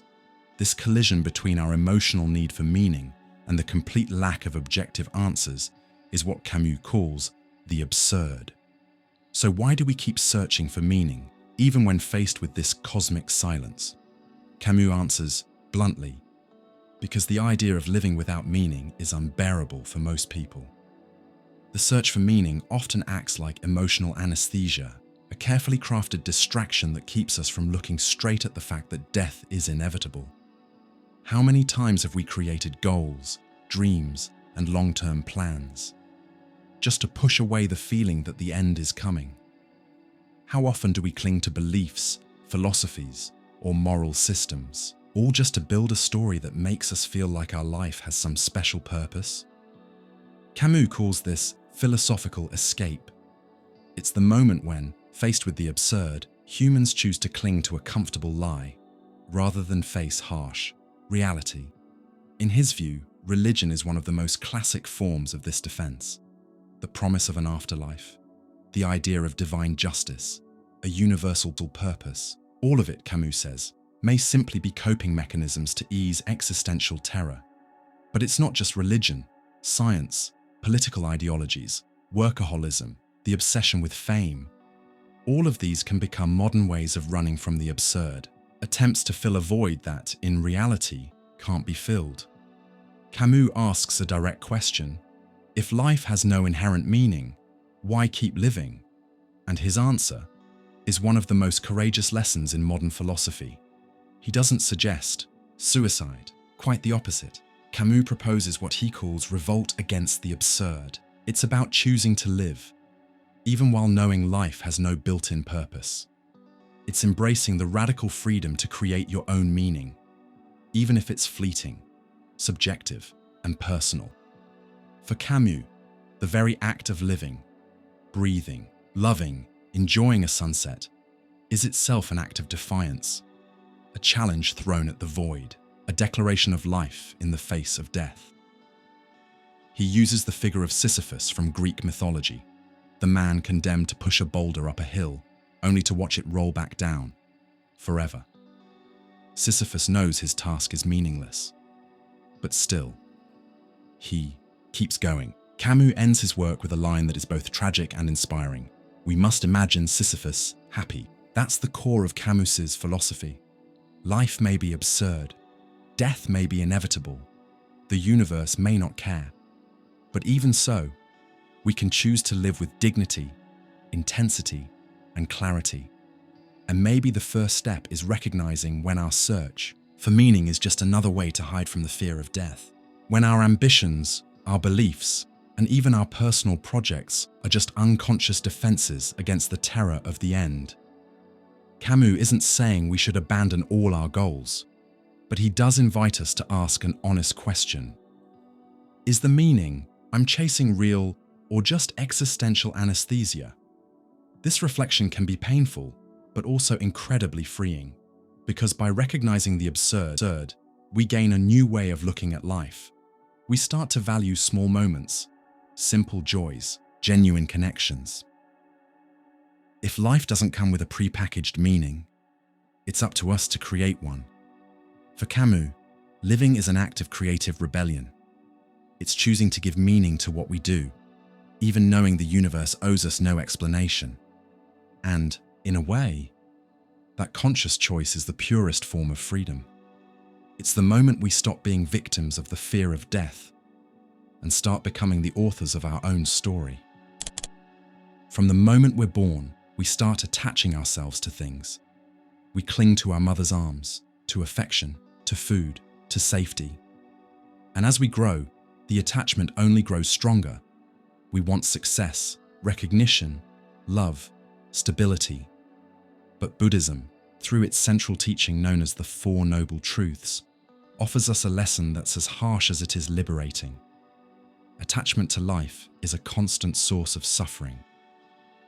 To really understand this, we need to grasp the heart of Buddhist doctrine. When the Buddha reached enlightenment, he declared that he had discovered the fundamental truth about human existence, and he summed it up in the Four Noble Truths, a simple, direct, but profoundly deep roadmap to human suffering. The first noble truth is clear. Life is suffering. This doesn't mean life is only suffering, but suffering is inevitably part of it.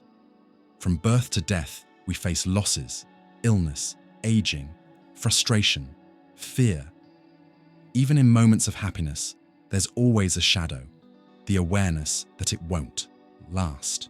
And why do we suffer so much? That's where the second noble truth comes in.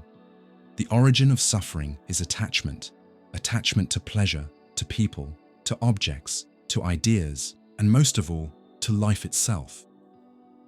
Buddhism teaches that attachment comes from our desperate attempt to hold on to things that, by their very nature, are temporary.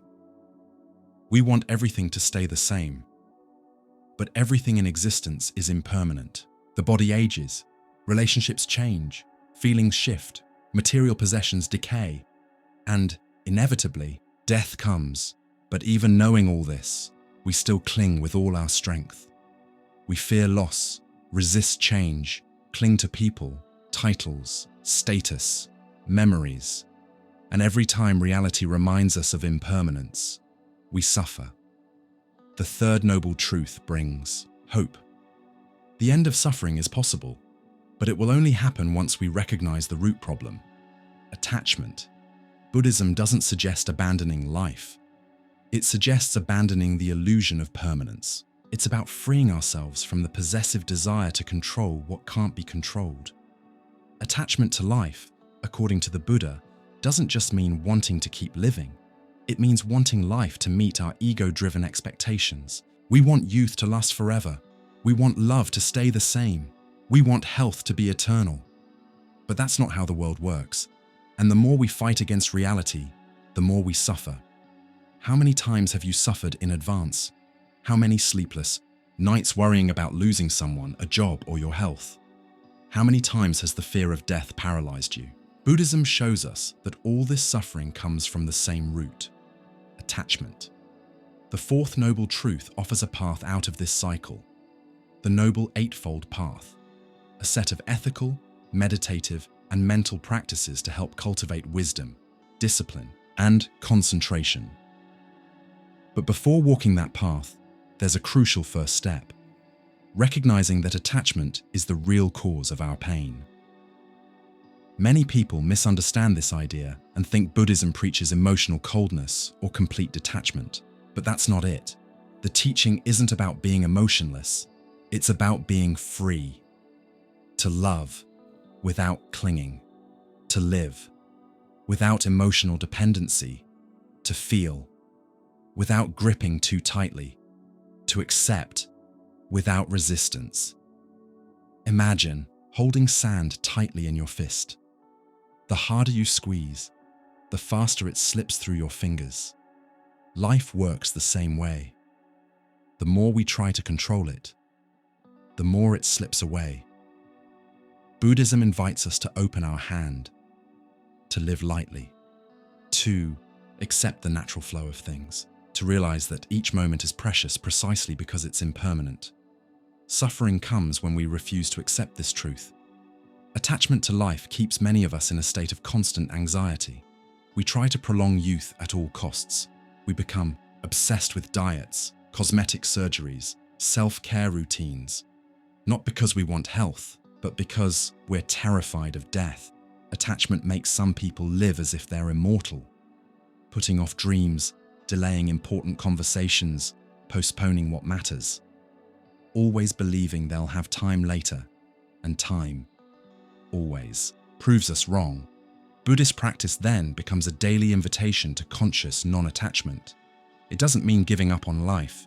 It means living it more fully, without the burden of wanting everything to last forever. Viktor Frankl, who wasn't Buddhist but spoke about existential meaning, once said we can find meaning even in pain. Buddhism goes even further. It shows that suffering only remains as long as there's attachment. Emotional freedom starts when we stop fighting impermanence, when we accept that everything is born, transforms, and eventually dies. And here's the most beautiful paradox of this philosophy. By accepting death, we finally start to truly live. When someone dies, the emotional impact on those who knew them can be overwhelming. Family, friends, even acquaintances are hit with a deep sense of loss, a grief that often feels impossible to overcome. In our human experience, every death carries immense emotional weight.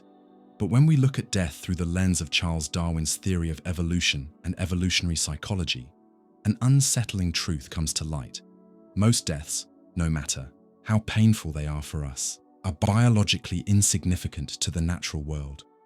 That idea might sound harsh at first, but really, it's an invitation to reflect on how life works at its most fundamental, evolutionary level. In nature, death is constant. Natural selection, the core of Darwin's theory, operates through elimination. Animals are born, live, reproduce, or not, and die.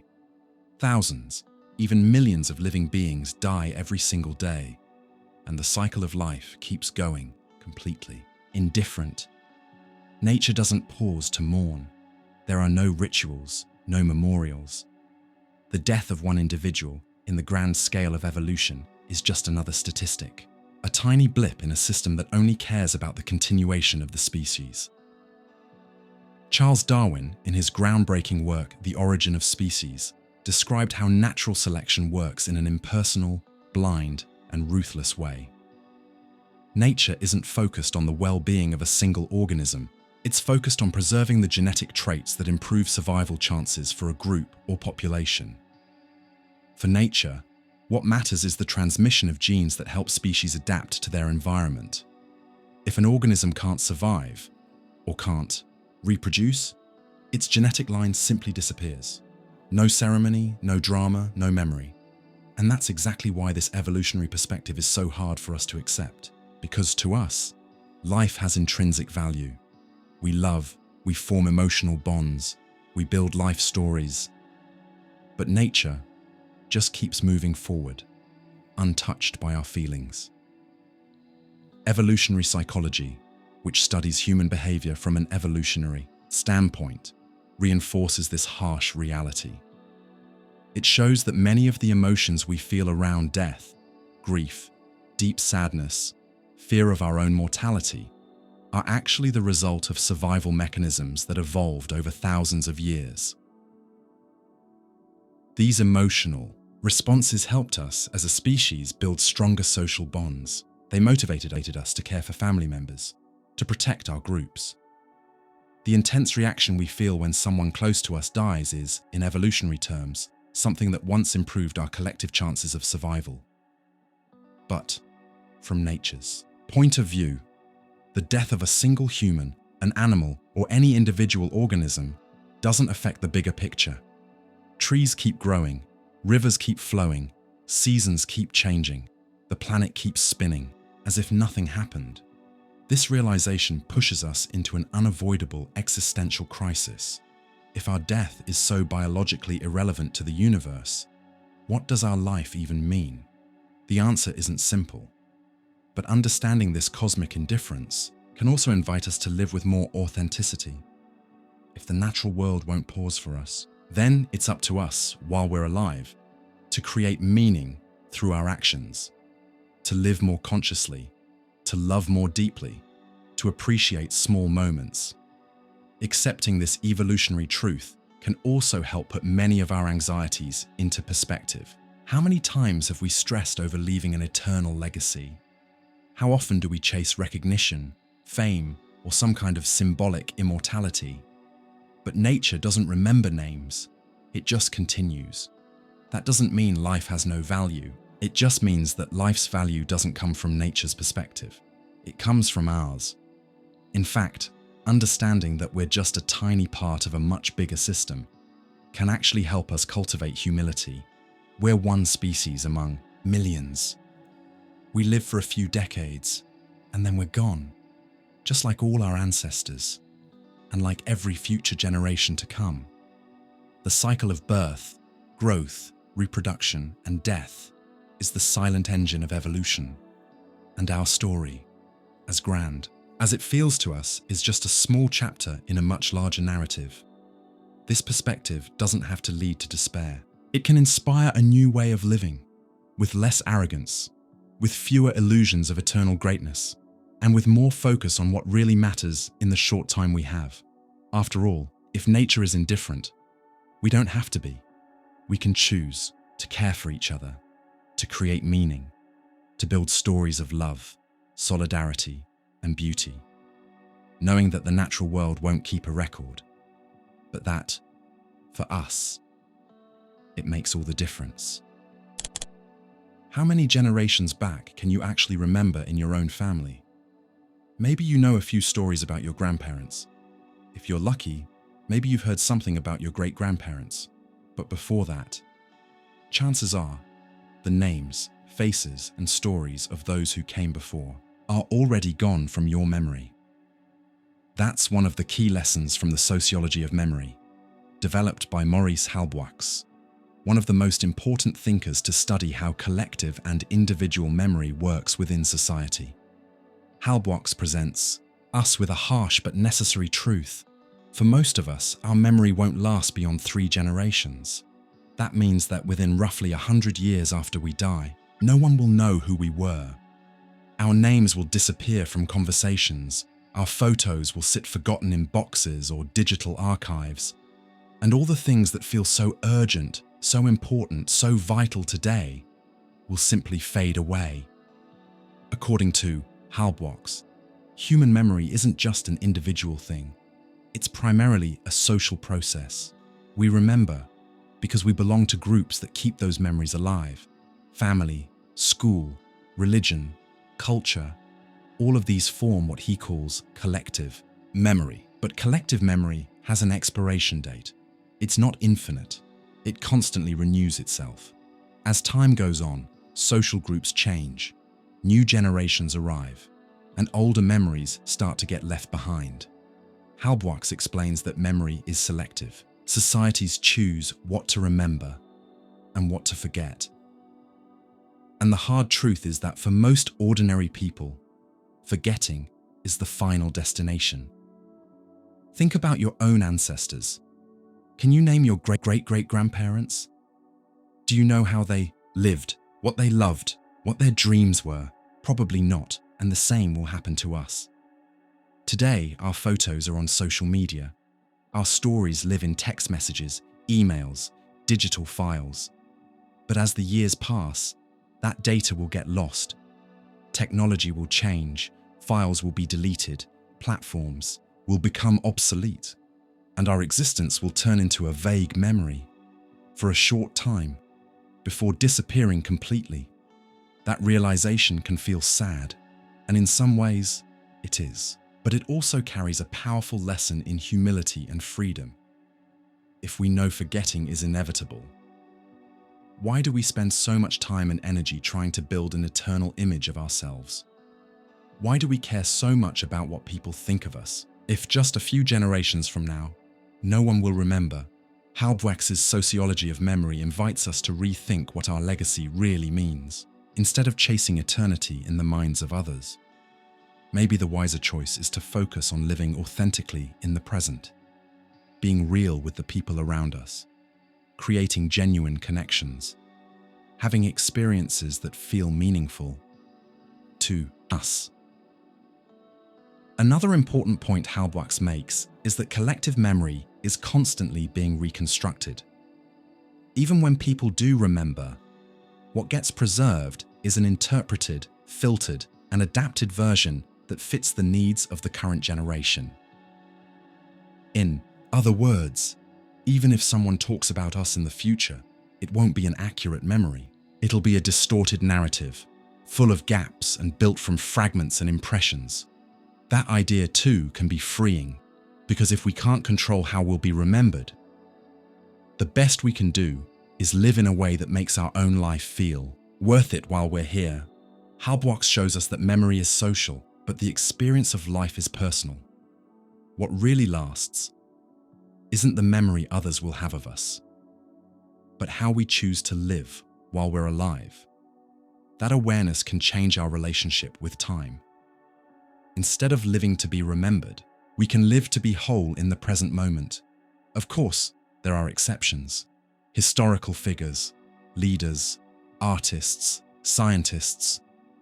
Some people remain in collective memory for centuries, but even they, over time, will also be forgotten. Just look at how many ancient civilizations had kings and thinkers whose names are now lost forever. Halbwachs didn't write his theory to make us despair. His goal was to help us see how much our relationship with memory is socially constructed, and therefore temporary. And once we understand that, we start to care less about the vanity of wanting to be eternal, and more about the relationships, the moments, the real experiences we're having now. Maybe the real legacy isn't about being remembered. It's about being meaningful while we're alive.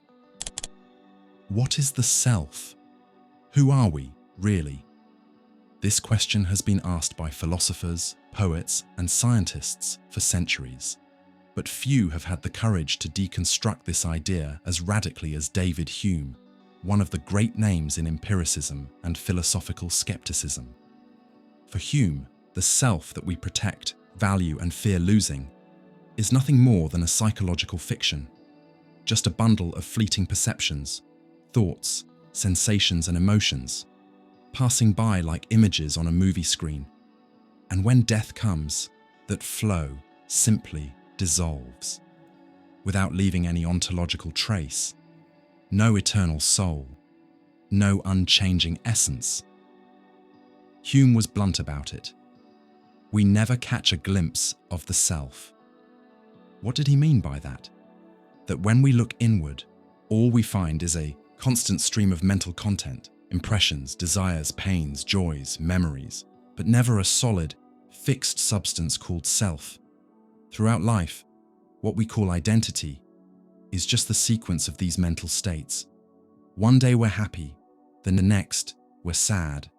One moment we're brave, later we're scared. Today we believe one thing, tomorrow we change our mind. So where's the fixed, stable, eternal self? According to Hume, it never existed. This kind of radical skepticism puts the whole idea of personal continuity in question. If the self is just a stream of perceptions, then when the body dies, when the brain stops functioning, when the impressions stop, the self disappears. There's no soul wandering off to another realm, no essence that survives, no something that remains. It's one of the most unsettling ideas in modern philosophy, and probably one of the hardest to accept emotionally, because we spend our whole lives building an identity, We create a name, a story, memories. We love, we hate, we learn, we make mistakes, and deep down we carry the illusion that there's some solid center holding it all together. But Hume pulls us back to empirical reality. There's no self separate from experiences. There are only experiences happening, and when the body ceases to exist, when the brain stops producing those experiences, what we used to call self just dissolves into ontological nothingness. This skeptical view isn't just abstract theory. It has deep existential implications. If there's no fixed self, if everything is in flux, then why do we suffer so much over the fear of death? What exactly are we trying to protect? Hume invites us to rethink that relationship. If the self is just a temporary phenomenon, then what disappears at death is just a process that was already constantly changing since birth. The child you were no longer exists. The teenager you were is also gone. Every version of you has already slowly dissolved over time. Death is just the final chapter of that ongoing dissolution. Of course, this idea is uncomfortable. It shakes our instinct for self-preservation, but it can also be incredibly freeing. If the self is just a temporary construction, then maybe we can live with less attachment to pride, ego, and vanity. We can open up more to the present moment without carrying the weight of a fixed identity. Another point Hume makes clear is that much of our fear of death is built on an illusion. We're terrified of losing a self that was never solid to begin with, and once we accept that, we can start to approach life with more lightness, more fluidity, more gratitude for the simple fact of existing, even if it's only for a brief moment. Hume also warns us about the dangers of creating metaphysical theories without empirical evidence. He was harshly critical of any argument trying to prove the existence of an immortal soul without concrete proof. For him, believing in an eternal essence is just a sophisticated form of denying reality, an emotional comfort, but with no logical foundation.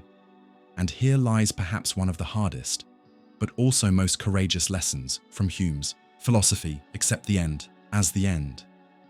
No decoration, no promises of continuation, no illusions, but that doesn't mean living without hope. Quite the opposite. It means living with authenticity, without fear of facing the truth that we're temporary, that life is short, and that precisely because of that, it deserves to be lived with intensity. Hume shows us that if there's no fixed self, then we're free to reinvent ourselves every day, to change, to grow, to let go of old patterns. By recognizing that the individual self is an illusion, we might, paradoxically, start living in a way that feels more true than ever. When we think about our own death, the focus is usually on the fear of ceasing to exist. We're afraid of the unknown, the end of consciousness, the disappearance of the self. But Emmanuel Levinas, one of the most important philosophers of the 20th century, invites us to look at death in a completely different way. Not from the perspective of the one who dies, but from the perspective of those who stay behind. According to Levinas, death is not just a biological event. It is, above all, an ethical and relational event, because every life is lived in relation to others. And when someone dies, the deepest and longest lasting suffering doesn't happen to the person who leaves, but to the people who remain. This idea is at the heart of Levinas's philosophy: responsibility for the other. For him, human existence is not isolated or self-centered. We are, essentially, beings in relation. Our identity, our emotions, our entire sense of meaning, all of it is built through our encounters with others. And that's exactly why the death of someone we love causes such deep pain. Because it doesn't just mean the absence of a body, it's a rupture in the web of meaning that connects us to the world. Levinas says that the face of the other, that living, breathing presence, is what calls us to responsibility. The other person's gaze, their voice, their existence, all of it calls us to care, to protect, to love. And when that person dies, that call to responsibility doesn't just stop, It lingers in the form of longing, guilt, absence, and ongoing suffering. Grief, then, is not just a psychological process of getting over it. For Levinas, it's a continuation of the ethical bond we had with the person who's gone. Even after death, the other still affects us. Memories pop up when we least expect them. The absence is felt in every small part of daily life, in the lonely breakfast, in the silence where a text message used to be, in the quietness of a home that once felt full of life. Levinas invites us to understand that this suffering isn't a failure. It's not something that needs to be rushed away. Quite the opposite. The suffering is an expression of responsibility, of care, of connection. When we grieve someone's absence, what we're really saying is, your existence mattered.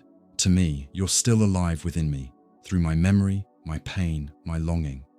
This way of looking at grief changes how we approach loss. Modern society constantly pressures us to move on, to stay strong, to get over it.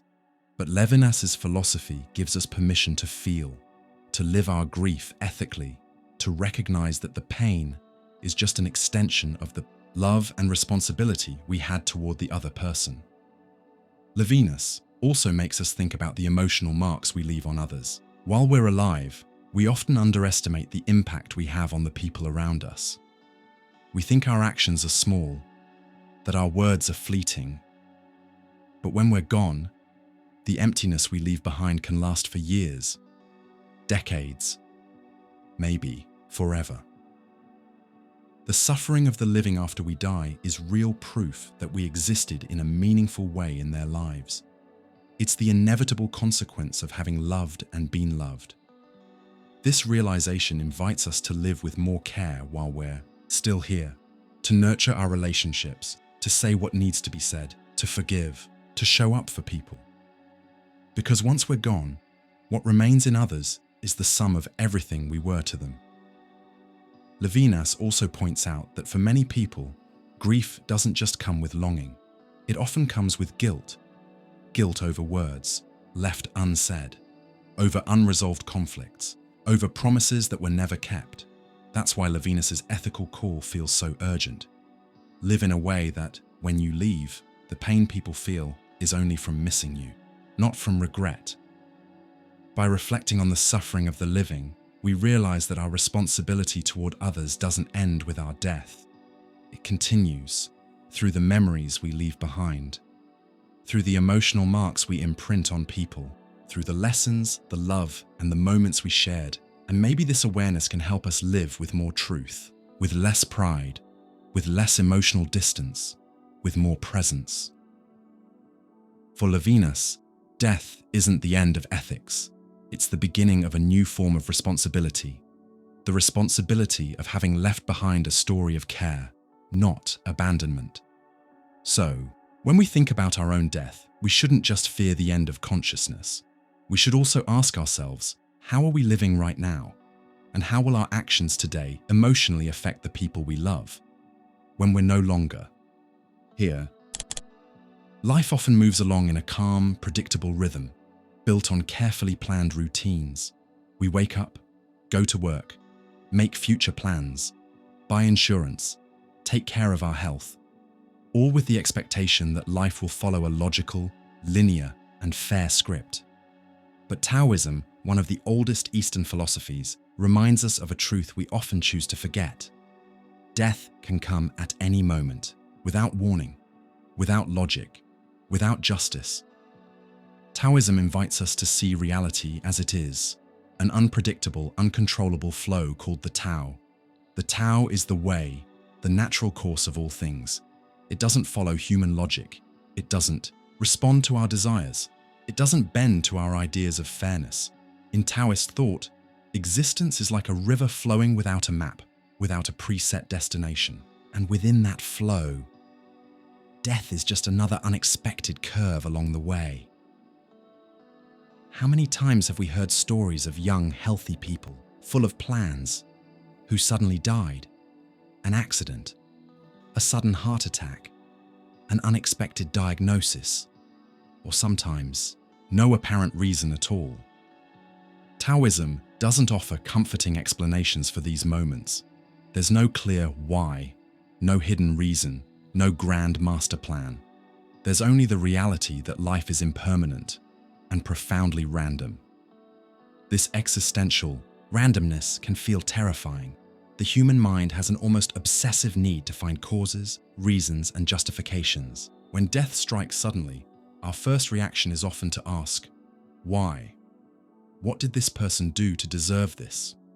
Where's the justice in this? Taoism, however, responds with a deep, profound silence.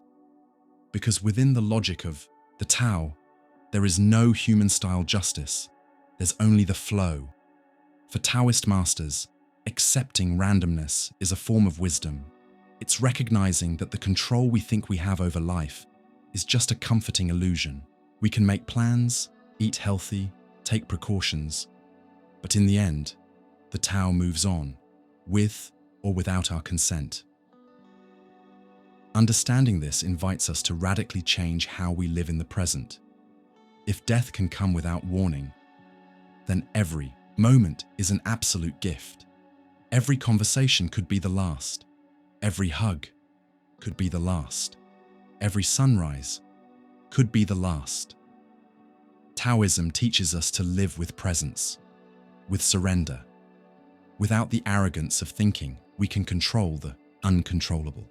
This philosophy also warns us about existential arrogance. We often act as if we're guaranteed time.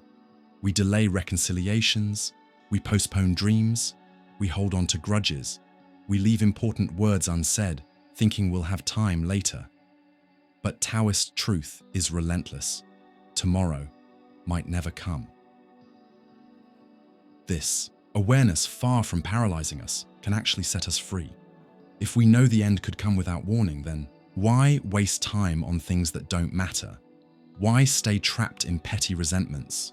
Why keep postponing what really makes us happy? Taoism also reminds us that when death comes, it's part of a larger cycle. It's not a punishment, not a failure, just a transformation within the universal flow. The oak tree that falls in the forest becomes soil for new life. The animal that dies nourishes others. The body that leaves returns its matter to the world. In Taoism, death is not the enemy. The real enemy is the illusion of permanence, the false sense that we have unlimited time. Living in harmony with the Tao means accepting uncertainty as a constant companion, knowing that, at any moment, the scenery can change, without warning, without apparent logic, without justice. But it's exactly because of that each moment becomes so precious. Existential randomness also calls us to humility. It reminds us that we are not the protagonists of some cosmic story. We're just small parts of a much larger flow. One that existed long before us and will continue long after we're gone. This understanding can change our relationship with the fear of death. Instead of wasting energy trying to predict or avoid the end, we can focus on living fully while we're here. Taoism doesn't deny grief or sadness after loss, but it invites us to look at death with less resentment and more acceptance, because, in the end, death is part of life's dance. It may arrive unexpectedly, without reason, without logic, but it will always be part of the Tao. Few truths are as unavoidable as this one. We're going to die. But even though that fact is obvious, most of us spend much of our lives pretending death is far off, something that happens to other people in some distant and unlikely future. Yet, when that awareness breaks through the veil of denial and becomes real, vivid, and immediate, the impact can be devastating. This is one of the central reflections in the work of Irvin Yalom, psychiatrist and one of the leading voices in existential psychology. Yalom describes this phenomenon with striking emotional clarity. Becoming fully aware of our own mortality can trigger a deep existential paralysis, and in extreme cases, even psychological collapse. What does this mean in real life? It means that when someone faces, in a clear and undeniable way, The fact that everything they know, love, and experience will eventually end. A kind of mental abyss opens up, an abyss filled with fear, anxiety, and disorientation. Death, once seen as some far-off theoretical concept, becomes a real presence, invading every thought. The person starts questioning everything. What's the point of making plans if it's all going to end? Why work, build, love, if the end is guaranteed? Why fight for anything if death will erase it all? This avalanche of questioning can lead to a full-blown existential crisis. The person feels frozen, unable to find motivation for even basic daily activities. Simple things like getting out of bed, going to work, or interacting with others start to feel pointless, as if life itself has been consumed by a paralyzing sense of emptiness. Yalom describes these moments as existential shocks, where a person comes face to face with the terror of non-existence. And depending on someone's emotional structure, it can trigger serious symptoms: panic attacks, deep depression, anxiety disorders, even psychotic episodes in extreme cases. In existential psychotherapy, Yalom identifies fear of death as one of the four ultimate concerns of human existence, along with freedom, existential isolation, and meaninglessness. And out of all of them, the confrontation with death is often the most disturbing. What's even more interesting is that much of this fear operates unconsciously. According to Yalom, many of our life choices are actually designed to avoid direct confrontation with mortality. We bury ourselves in work, chase relationships, dive into projects, all to keep our minds occupied and distracted from thoughts of death. But in moments of crisis, like losing a loved one, receiving a serious medical diagnosis, or surviving a traumatic accident, that mental barrier crumbles, and the awareness of death floods every corner of the mind. Yalom says there's no simple cure for this kind of anxiety. There's no quick fix for existential paralysis, but there is one possible path: turning fear into a catalyst for living more authentically.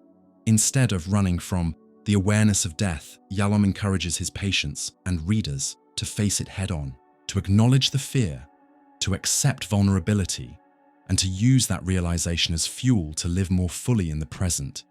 He calls this an existential awakening. It's the moment when a person understands that time is limited, and, because of that, every moment becomes more precious. It's often from this painful awareness that people make big life changes. They choose to forgive old grudges. They decide to pursue long-delayed dreams. They start projects they've put off for years, or simply start saying, "I love you," more often. Yalom shows us that fear of death can be a cruel teacher, but also a deeply transformative one. The key is not letting it turn into chronic paralysis. Another central point in Yalom's existential psychology is that facing death is, above all, a relational process. No one gets through this kind of crisis alone.